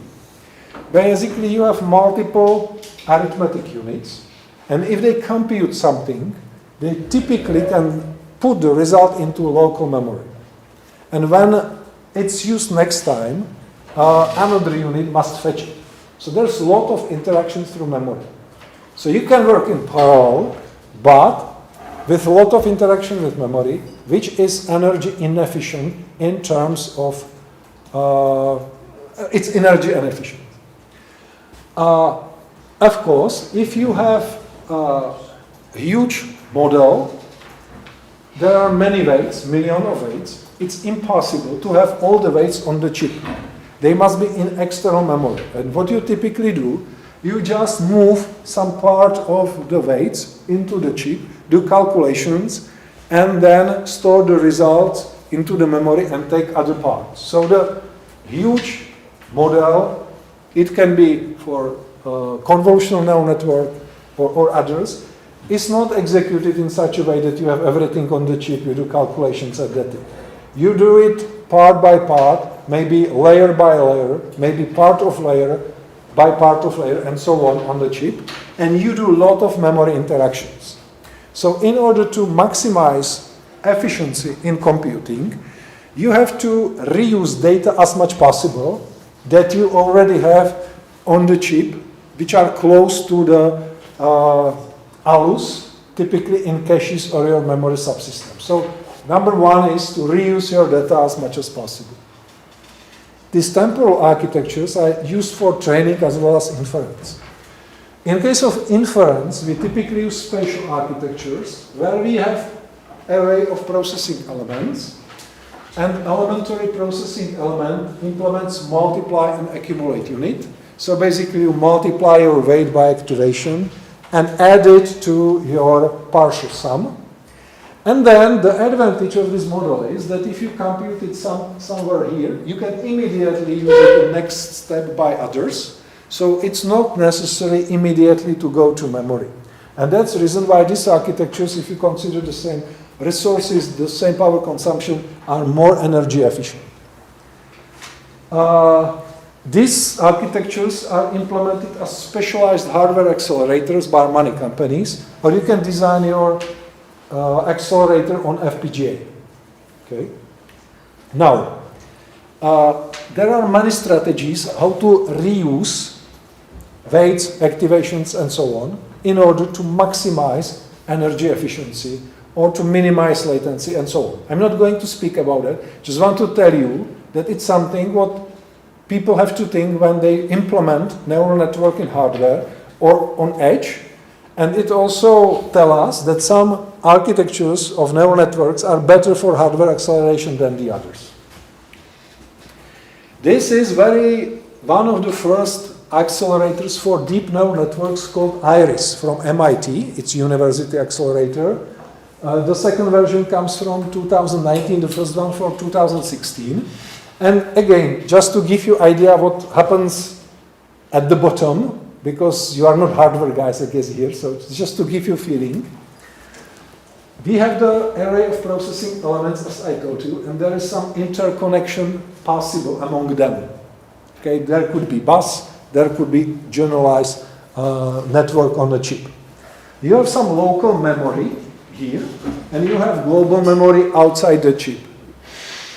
If you want to read something from external memory, DRAM, to local memory, it takes a lot of energy. This is extremely important comparison shown here, telling us that if you do elementary operations such as addition or multiplication, it takes like 1 unit of energy. If you move data between elements, it takes like 2 units of energy. If you move data from local memory, it takes like 6 units of energy. But if you go to external memory, it takes 200 units of energy. And basically all the optimization strategies are based on this knowledge. Okay? Because you know the cost of energy for elementary operations you can optimize. Okay? And typically, if you have deep neural network architecture and you have accelerator, you need some specialized software which creates a plan of execution of the neural network on the accelerator. So here the idea is that the mapper, the tool which creates the plan, is like compiler. Your accelerator is like processor, and your DNN is like program. And for the program, you use compiler to create execution, so it's very similar. And of course, the compiler needs to know the architecture of the accelerator. And then, when you do a particle mapping of the neural network on accelerator, and there could be thousands of different mappings of a single neural network on the accelerator that can give you thousands different energy profiles. So this is one of mapping, one of energy profiles, and we can see layer by layer for LXNet, very simple neural network, that, for example, most energy is consumed by convolution layers, fully connected layers, less energy. Register file, which means small registers around the processing elements consume a lot of energy. So basically data movement takes a lot of energy. Arithmetic operations are not very critical, but in some cases, yes. And based on this knowledge, you can do optimization strategies. Okay? Makes sense, this global picture? Good. So, the first thing where you can use evolutionary computing, which is very natural, it's quantization. 32-bit floating point in your GPU or on your CPU according to IEEE 754. Norm tells you how floating point numbers are represented. And you want to play with, let's say, 8-bit numbers. So you must specify your encoding system for 8-bit numbers, whether you will be working on floating points or fixed point arithmetic, how many bits will be used for given parts of the representation, and so on. Okay, so you have to design it, and it's called quantization. Mixed precision quantization means that you will use different number of bits, for example, for different layers of neural network. Because some of them are more sensitive to quantization, then you will use more bits, but some of them are not sensitive and you can use only maybe 4 bits per weight or for activation. So let's say that we have some neural network, we have training process on GPU, and this is our accuracy that we get after some time. And then we use 8 bits only. We do some quantization according to some algorithm. And then implement it in the accelerator, and bit accelerator, we typically run additional fine-tuning of the weights because the quantization typically introduces some error. Okay? So it's called fine-tuning. So you run training using some training data on your 8-bit precision to get, and it can sometimes happen that the accuracy is higher. It can happen for especially this type of neural networks and this type of problems. As I told you, there are many different mappings how neural network can be executed on hardware. And if you use 8 bits, there is huge number of mappings, but if you use more bits, the number of mappings could be limited because if you have bigger numbers, there are less options how to do everything, right? And one of the parameters that we will use here is called EDP as a hardware characteristic, and it's energy delay product. So you want to minimize energy and minimize delay at the same time to have single objective optimization problem as we discussed before. But if you do the accelerator implementation, let's say that it's possible, directly on 32 bits, typically the energy delay product is much higher, and there are fewer options, as I told you, how to map it. Okay, it's just illustration of the concept. So I will show you what we did in terms of mixed precision quantization. We tested between 2 and 8 bits per activation and weights. We used quantized neural networks. We used quantized over training, and we used the technique called bit packing because If you have, let's say, 4-bit weight, but store the 4-bit weight in 32-bit word, it makes no sense, right? So what you want to do, you want to put like 8 14 bytes into a single word in order to minimize memory accesses, because during one memory read you can get more weights together. Okay? It's called bit packing, this technique. And then we want to have automated framework which tells you how many bits per weights and maybe activations should be allocated per a given layer of neural network. And it can be based on an SGA2, a multi-objective evolutionary algorithm. And just to give you basic calculations, let's say that we have MobileNet as an elementary neural network, and we consider convolutional layer number 2, just one layer of MobileNet. We have number of bits for activation, weights, and outputs. And we have two accelerators, Iris and Simba is different. One, we see the number of mappings that we can do using a given number of bits. And we can see also the minimum energy delay product obtained during these initial tests. And we can see that when we reduce the number of bits per given item, we can see that the number of mappings is increasing, because it gives us more options how to plan all the executions. Okay, but still consider this just only one layer. So you have one layer, and there are more than 100,000 options how to map the layer on the accelerator. So it's itself very complex optimization problem. And typically, if you have more options how to do that, you see better EDP, here as well as for the second accelerator. But here I don't speak about accuracy. This is just about energy if you invest a given number of bits to your implementation. Because of course you can expect some accuracy drop here if you go just for bits, right? I will show on next slide. So encoding, I said for evolutionary design we have to first encode a problem, then you can design genetic operators, your fitness function. So in case of encoding, the MobileNet, the version we use had 28 layers, and we will encode the number of bits for weights and activations for each layer. So in total, we will have 28 times 2 integers, numbers that we will optimize.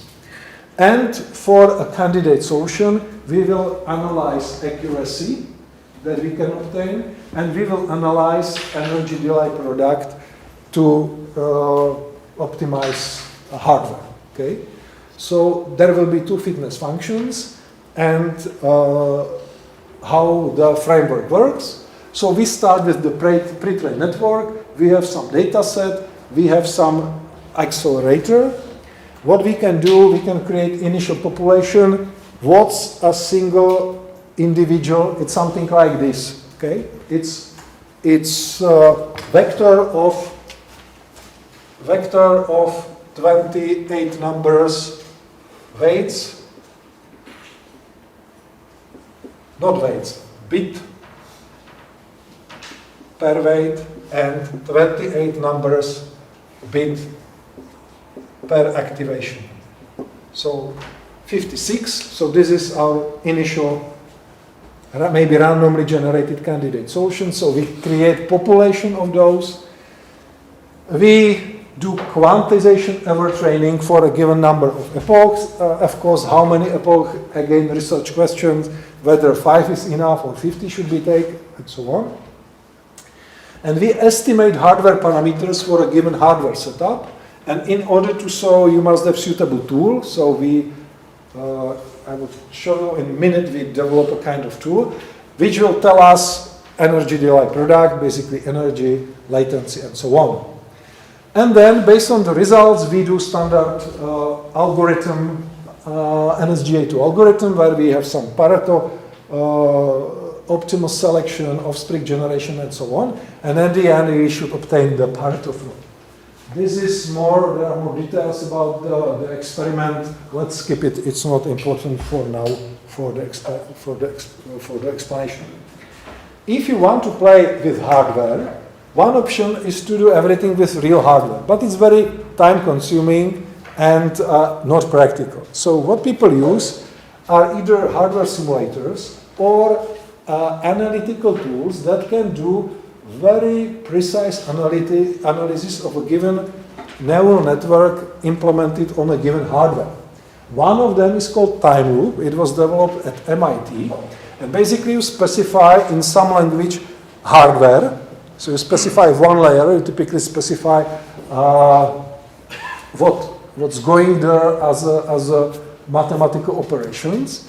And the time loop is connected with acceleration, which is another tool where you get elementary costs for elementary operations. So for a given fabrication technology, for example, 45 nanometer, you know the cost for addition and multiplication in terms of delay, in terms of energy, and so on. So basically, using these two things, you can estimate with very high precision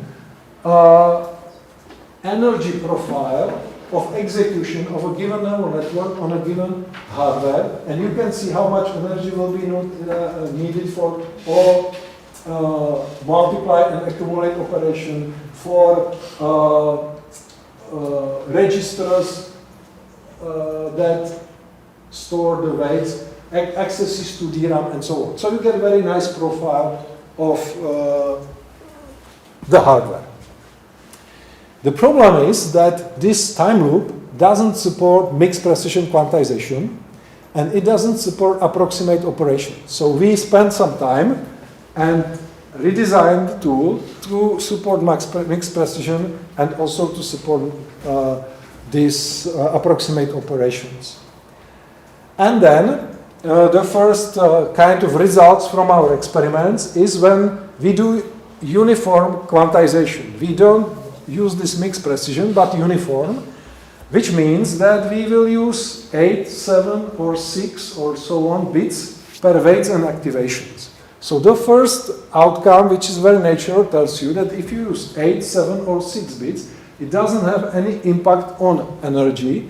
Why? Because the arithmetic unit works on 16-bit. It's right here. Internally, the hardware is 16-bit, and if you have two, in 16 bits, you can put two 8-bit numbers, two 7-bit numbers, two 6-bit numbers, and there is no reason to use 6-bit or 7-bit in terms of savings of memory, and the cost will be the same. But if you can go to 5 bits, then it means that you can fit 3 weights into the 16-bit word, and then you see the reduction in memory. In energy. Okay, so you have to think how many weights you can fit into a given number of bits, and that's why we use this bit packing approach in order to optimize it.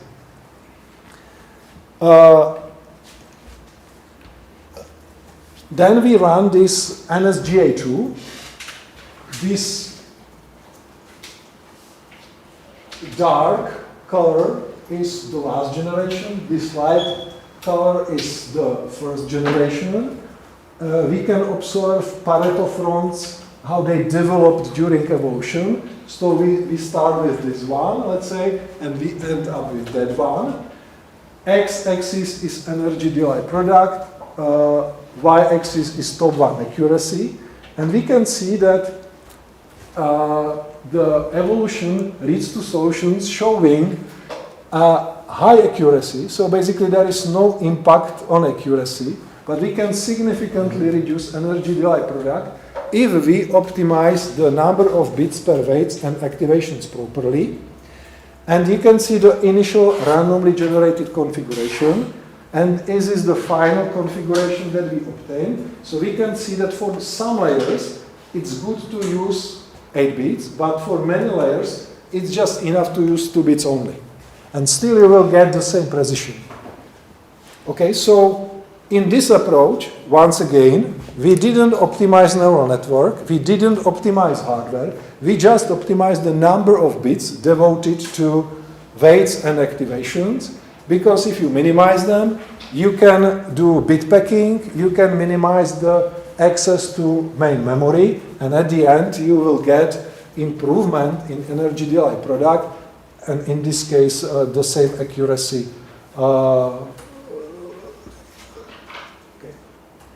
Make sense? So it's a typical application how you can use evolutionary computing in connection with neural network and hardware. And now the rest of talk will be close to neural architecture search and how it can be used in connection with evolution. So in conventional design of neural network is that you have smart guide and a lot of computing resources, and they together create architecture of neural network, which is trained, and you get the result. Okay?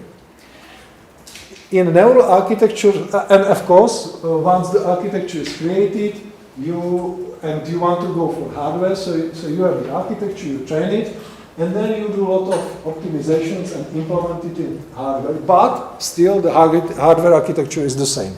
Okay? In case of neural architecture search, you try to replace the smart guy by algorithm, by maybe genetic algorithm, reinforcement learning, something like that, which is called neural architecture search. Neural architecture search generates candidate architectures. Candidate architectures must be trained, so you typically train them. After training, you on test data compute the final, let's say, accuracy if it's a classification problem. And then, when you are satisfied with the quality, you take the best one. If you connect here estimation of hardware parameters of implementation of a given neural network into the loop, you can do multi-objective optimization and optimize not only quality of network in terms of accuracy, but also hardware parameters. And this approach is called hardware-aware neural architecture search. Again, we will use evolutionary algorithm to design networks. So first of all, we must be able to encode the networks. And there are many approaches how to do that. So the simple approach is something we have seen actually in Cartesian genetic programming. We have some nodes, we have some connections, so we can, for example, say that several numbers will be devoted to encoding one layer. So the encoding is usually done at the layer level. We have some operation, for example, number 1 will be convolution. There will be some parameter. 3 will mean that there will be convolution with kernel 3 times 3. Maybe max pooling will be encoded by 2. 3 will be the size of the window. And source 1, source 2 are where the operation gets its inputs. So using this way, you can design almost arbitrary architecture of neural network. The first approach which is used in literature is called microsearch, where you encode the complete neural network. All the layers. Of course, sometimes it makes no sense to encode or to try to evolve solutions for input and output, because you know that it always be there, and it makes no sense to touch it. So, but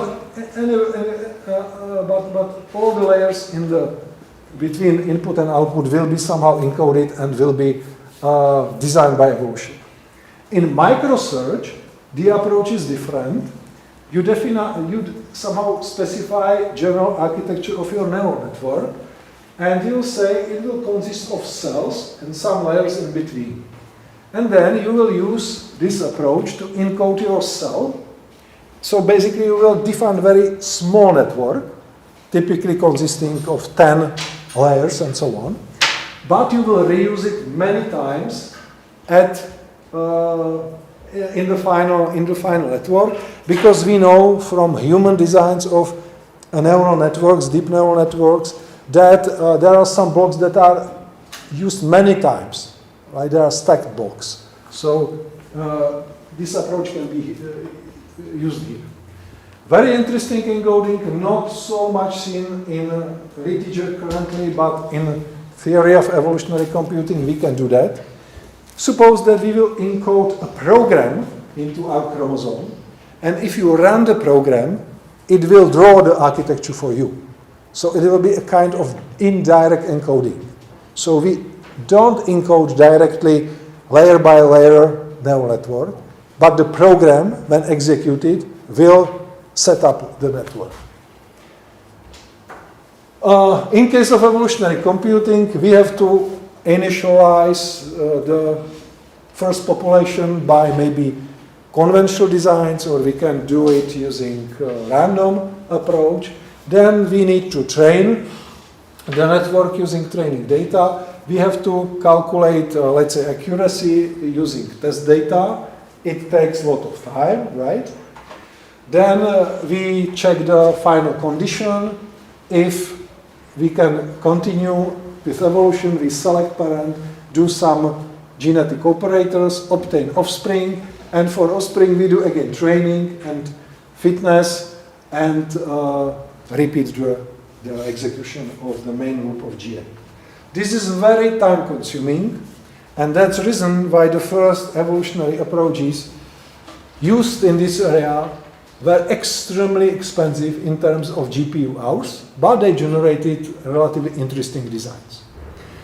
Currently, yes, neural architecture says based on evolutionary algorithm is used, but with a lot of techniques capable of significantly reduce all this time associated. Still, I have some time. Let me give you an example of another interesting encoding, which is binary for these deep neural networks. Suppose that your neural network is composed of phases. This is one phase, second, and so on. And each in phase you can use up to 6 nodes. And by evolution, you are searching for the connection of the nodes. By the way, the node can be some convolution layer, pooling layer, or just from your set of layers. And here they invented very interesting encoding, binary encoding, just to simply explain.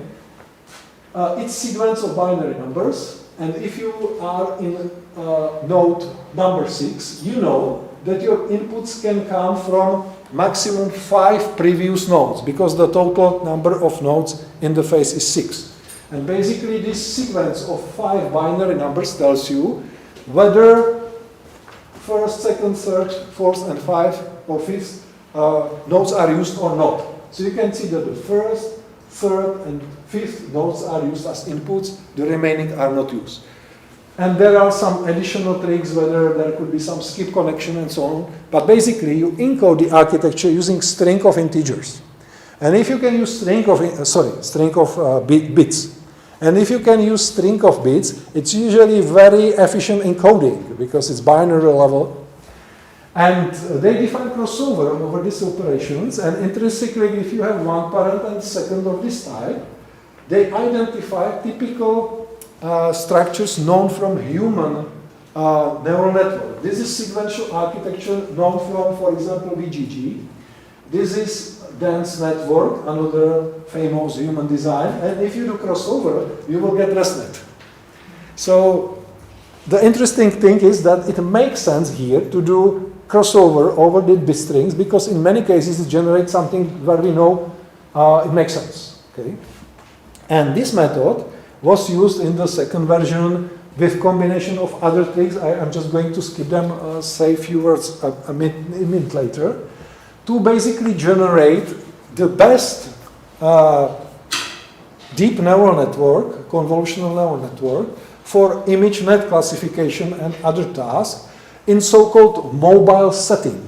And by mobile setting, it means that you have maximum 600 million multiply and accumulate operations per inference. So it's a constraint coming from typically mobile phones, where you have limited resources, and for one inference, you can do only a given number of operations. So under this constraint, they were able to beat anybody in terms of accuracy and latency. Okay? Now, hardware awareness. What does it mean? It means that in addition to obtaining accuracy as one objective, you try to get cost of the model. And of course, the cost can be very different. This additional metric, it can be energy, it can be area on the chip, it can be latency, but it can be also, in some cases, there are designs optimized for sensors or very, very cheap devices, very optimized for the size of flash, because you have weights on your flash memory, and the capacity is very small, less than 1 mega, for example. And so you are searching for such neural network, which is good in terms of accuracy, but at the same time you can fit it everything to very cheap hardware. And the point in hardware awareness is that it's neural architecture search reflecting hardware, but not optimizing hardware. So we designed such architecture of the neural network, which is good for a given hardware, for example, in terms of latency, but we don't open any additional search space. For example, we will not optimize the architecture of the accelerator, because in the next step, what you can do is neural architecture search with hardware co-design, where you optimize architecture of neural networks. You have to still find the weights, and at the same time, you optimize hardware configuration. For example, you say, is it better to have array 10 times 8 or 16 times 15 programmable elements in terms of energy or latency for a given neural network? What kind of mapping strategy, compilation of the network to hardware shall I use? How many caches, and so on. So basically you try to optimize configuration of hardware, which is the third search space where we do search. What's hardware configuration? You can see many things that people can optimize, and what kind of algorithms we use. Of course, for searching for weights, we use gradient methods, but for optimizing architecture of neural network and hardware configuration, people typically use evolutionary algorithm or reinforcement learning, even for hardware optimization, some classic integer linear programming, because they simply don't have any clue how to do it in a gradient way. And it was a paper in transactional computer-aided design showing that opening this hardware space can significantly improve the results. And just a small example, consider that you have neural network, you have hardware accelerator, you optimize accuracy and energy delay product, and you start here. This is your initial implementation, showing some accuracy and showing some energy delay product. Just by optimizing hardware, not touching architecture of neural network, you can do some improvements. Here you do some hardware optimization. Here you optimize even the compilation strategy, how to optimize mapping of the neural network on hardware. So you can still get some improvement, but you never touch the accuracy because the neural network is still the same. You optimize the hardware. But now you add to hardware optimization neural architecture search. So you try to optimize model neural network, and you can immediately see Pareto frontier with different trade-offs between energy delay, product, and accuracy. So it makes sense to do it, but of course it's technically very difficult because you have many spaces where you have to search to, and you need hardware experts to tell you what to do. And finally, it's very expensive method, this hardware neural architecture search, or even neural architecture search. So there are many tricks, and let me go there quickly, how to accelerate it. So basically, you can do some simplifications. For example, in order to get fitness, it's not necessary to train for many epochs. You can remove, so reduce the number of epochs. You can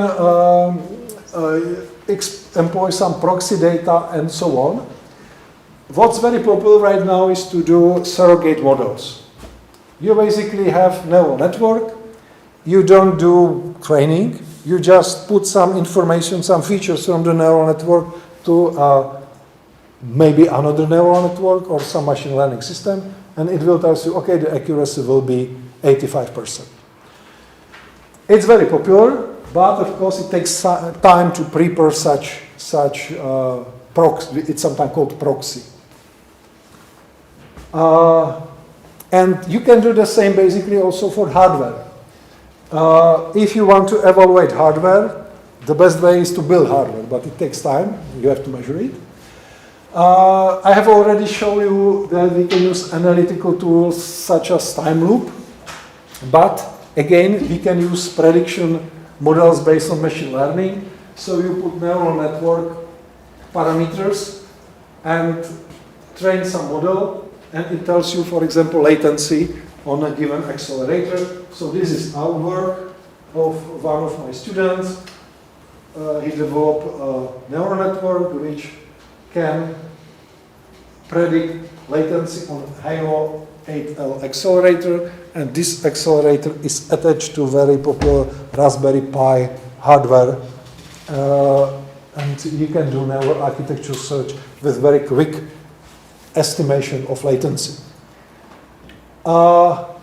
Let me, because we should finish around 12, right? So let me skip this part and finally tell you something about our experiments with neural architecture search and approximate computing. So in our work, we use Cartesian genetic programming for circuit design, right? But in Cartesian genetic programming, you can say, okay, my node will not be logic gate, but it can be neural network layer. So I have set of layers like convolution 3x3, convolution 5x5, and so on. And I can encode architecture of neural network in this way. So this is my chromosome or genotype. This is a representation in graph, and then it's translated to a neural network. So we can do that. And then we can do mutation, we can do other operations in the classic loop of evolutionary algorithm. And the first paper doing this approach was published in 2017, and they showed at that time on Cypher10 dataset we can get very competitive results with this method.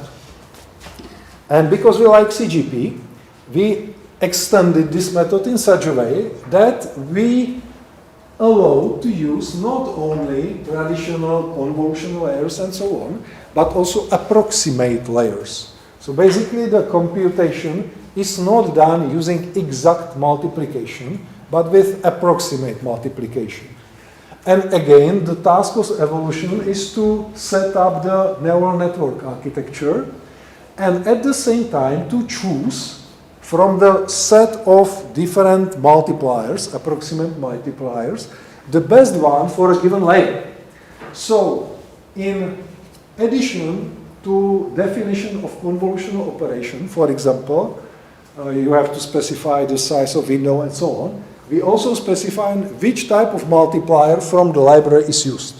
And it's task of evolution to select the right one. And we run NSGA2, we optimize accuracy, we optimize the number of parameters of the neural network, and also we somehow needed to estimate energy profile of the neural network. And here we did a very simple trick. We just measured the energy needed for multiplication in the neural network. So we didn't consider memory accesses and so on. So our proxy was the energy needed for multiplication. And remember, some multiplications are exact, some are approximate, so it's not very uniform. This is one of evolved neural networks for for Cypher10 classification problem. And it shows that this particular convolution layer uses, for example, multiplication, approximate multiplier with this label taken from the library, and selection of this particular multiplier was done by evolution. Okay? So in addition to design of architecture, it also selects the approximate multipliers. And we see again trade-offs between accuracy and energy of inference, here estimated as the energy for multiplication. And we can see nice trade-offs between these two objectives. And also we compare it against other methods, and we were able to see, okay, our method is able to find good architectures for hardware. And then it was necessary to validate whether this simple proxy for energy is okay. And for that reason, we did full model of the accelerator in time loop. And as I told you, we also extended this type loop to support approximate multipliers and mixed precision quantization, because the original version of time loop doesn't do it. And we can observe that the original estimated Pareto front coming from our simple energy measure, the green one, is very similar to the Pareto front measured using the, let's say, very precise tool. So basically in this experiment, measuring the multiplication energy needed for multiplication is good proxy, and we can use it. So it was one of our research papers dealing with hardware-aware neural architecture search with approximate multipliers. And that's actually basically what I wanted to tell you from the theory of evolutionary algorithms and applications in design of circuits and neural network. So let me conclude with a few slides. First of all, let's go back to genie in the machine. And in 2009, the question is, what's the invention here? Is it the new design, the program, the requirement called wish at the time, and which of these should be patentable? After many years, Robert Plotkin wrote another article, now considering technology based on ChatGPT and similar. And he said, at that GP times in 2009, the wishes still took highly technical forms that only experts could write, such as fitness function. So at that time, okay, the tool was automatic, but the expert had to write fitness function in terms of minimize the distance between the pattern generated by my model and the target pattern. So a piece of code. Now, with ChatGPT and so on, we are seeing AI that can take natural language wishes. So in natural language, you can interact, and as a prompt, and we can do inventions. Of course, you can do inventions using genetic programming, but also now in many fields, I don't know what's case in your field, but at least in hardware, we see a lot of papers dealing with large language models for design of circuits, where people say, I want to design adder with inputs A, B, C, and so on, and show me code in Verilog which implements this design. And if you have, let's say, properly trained model, if your prompt is specified in a good way, now it can do such designs. And it's a hot topic, and we see better and better designs. I believe combination of evolutionary computing and LLMs in this area would help, because one of the things what you can do is to improve automatically your prompts by evolution, not only by human. So the term prompt engineering already exists. It's known that writing good prompts takes time and skills, and there could be business around selling prompts, as probably we can see right now also in this area. So I just wanted to demonstrate that before the age of deep neural network, we already had very powerful technology, but the technology wasn't able to scale up in such way as deep neural network, and of course it was invisible to normal people. Normal people who don't know anything about AI now speak about AI because they can hear it in media, it affects their lives. And even my daughter, 11-old year, yesterday had to write 4 good points about AI and 4 bad points about AI.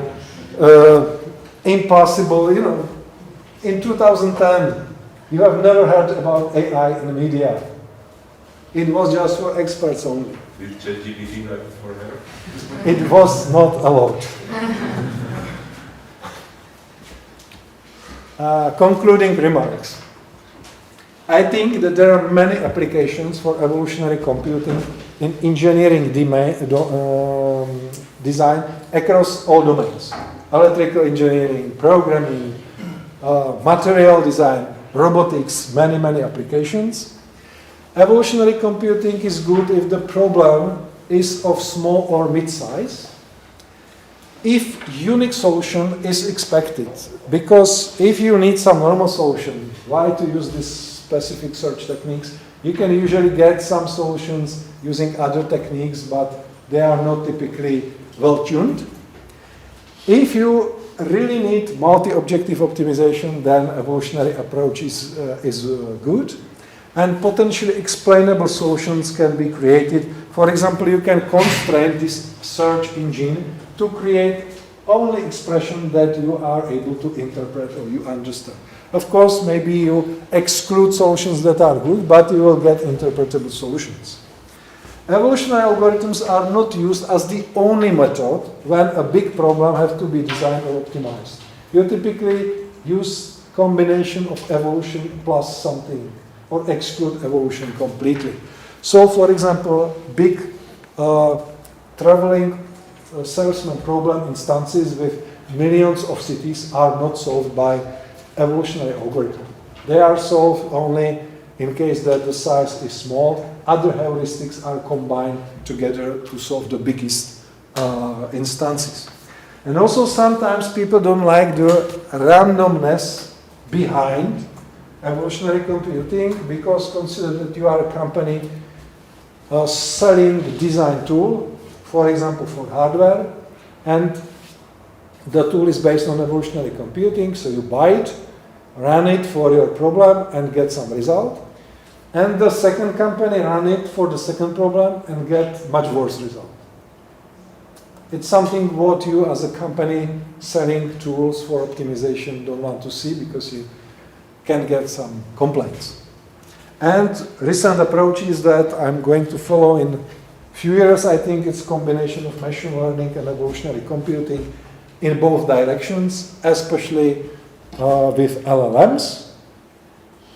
If you want to play with evolutionary computing and GP, some recommended tools, of course, you can easily find other, or the evolutionary algorithm is not difficult. So if you want to learn how it works, maybe the best way is to implement your own tool, of course. References. I use many references across the slide, so it was reference on bottom line, but here there are the things. If you look into them, you should see maybe 90% of material covered. And of course, I have to thank my colleagues in the research group who helped us to put together the results. And also, we are significantly supported by Czech Science Foundation. Recently, for example, we have project on hardware machine learning from automated design to innovative and explainable solutions. So you could see sample of research results coming from the project. Thank you very much.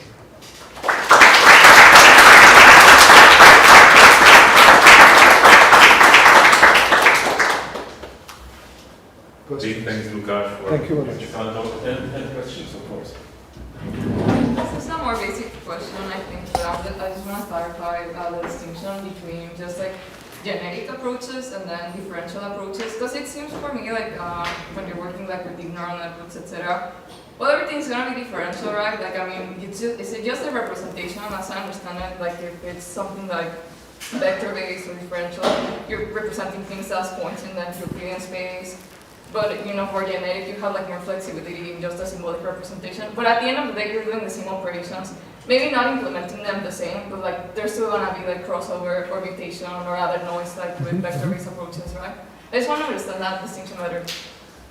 Definitely, if you want to have answer what's better, it requires a serious study. So, of course, if people present new neural architecture search algorithm based, for example, on reinforcement learning, or now very popular is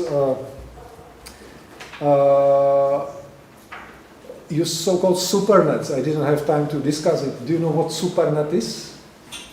It's a huge pre-trained network, and you just sample subnets of the network that are, and you can share the weights. So it's trained in such a way that you can share the weights when you take subset. Maybe the accuracy is not as good as for the whole network, but you just sample subnet.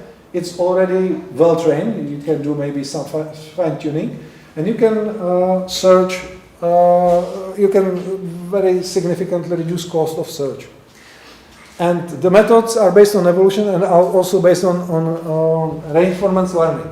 And I think that there is no clear winner at the moment. Okay, so if you are a fan for evolutionary computing, you will use evolutionary computing. If you are a fan of gradient methods, you will know gradient methods because you know how to use it.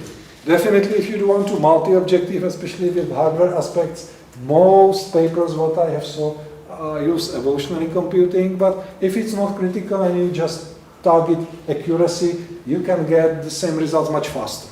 That's for sure. Also, just to maybe tell the remaining people, the other people, I just presented the discrete optimization approach to neural network design, and the problem can be designed in such a way that it's continuous problem. So the design of the architecture is continuous problem, and use gradient method to get at the end using softmax function discrete implementation of the architecture. So both approaches are as possible.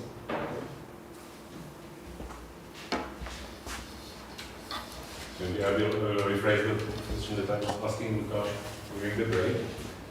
And that was about the combination of the genetic algorithm with the gradient set. Because to me, the mutations and the fusion or whatever you call it, the genetic operators. The genetic operators, they basically jump as crazy in the search space. So I was wondering if there is someone or some ways to combine it. Maybe we do some kind of local gradient search where you know where you are in the search space and you have an idea on how to construct the gradient, and maybe do some higher level jumps with the genetic stuff. Yes, and the answer was yes, there are approaches.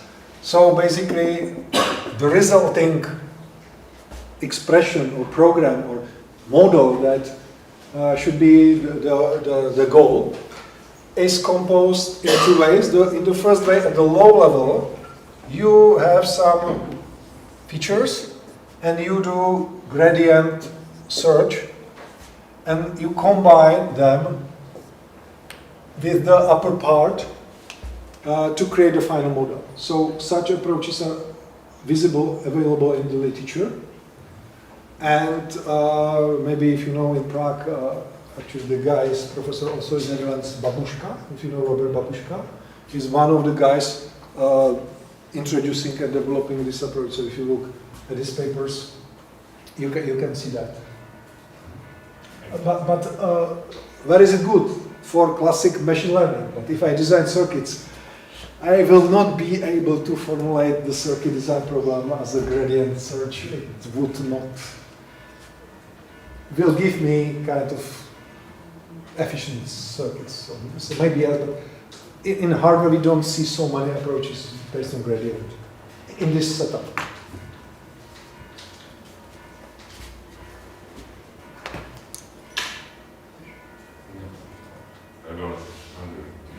Bowels. Can you read bowels?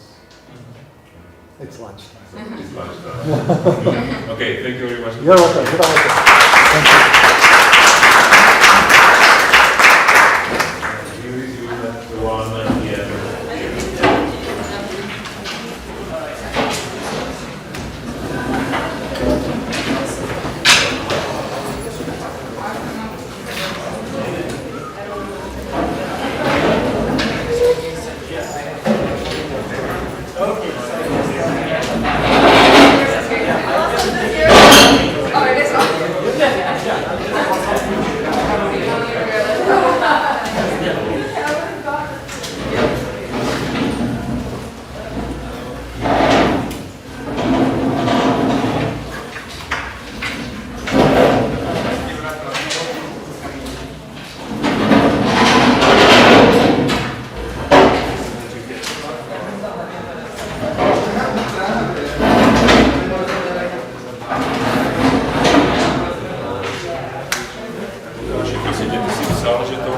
můžeme dávat ven, ten tutorial? Nemůžeme? Bylo tam něco citlivého? Ne, asi můžete. Tak jestli můžeme, tak Jako myslíš ten záznam, anebo ty slajdy? všechno. Mně jde jenom o to, aby mě někdo nenapadl, že jsem ukradl obrázek a neocitoval. Když to o tom jde, jinak tam nejsou žádné citlivé. Já jsem jediný případ, jak to někdo říkal, že měl někdo problém s jeho prezentací, byl Mekiska Jirka, který vlastně někam vložil nějakou jako pacientku, která prostě mluvila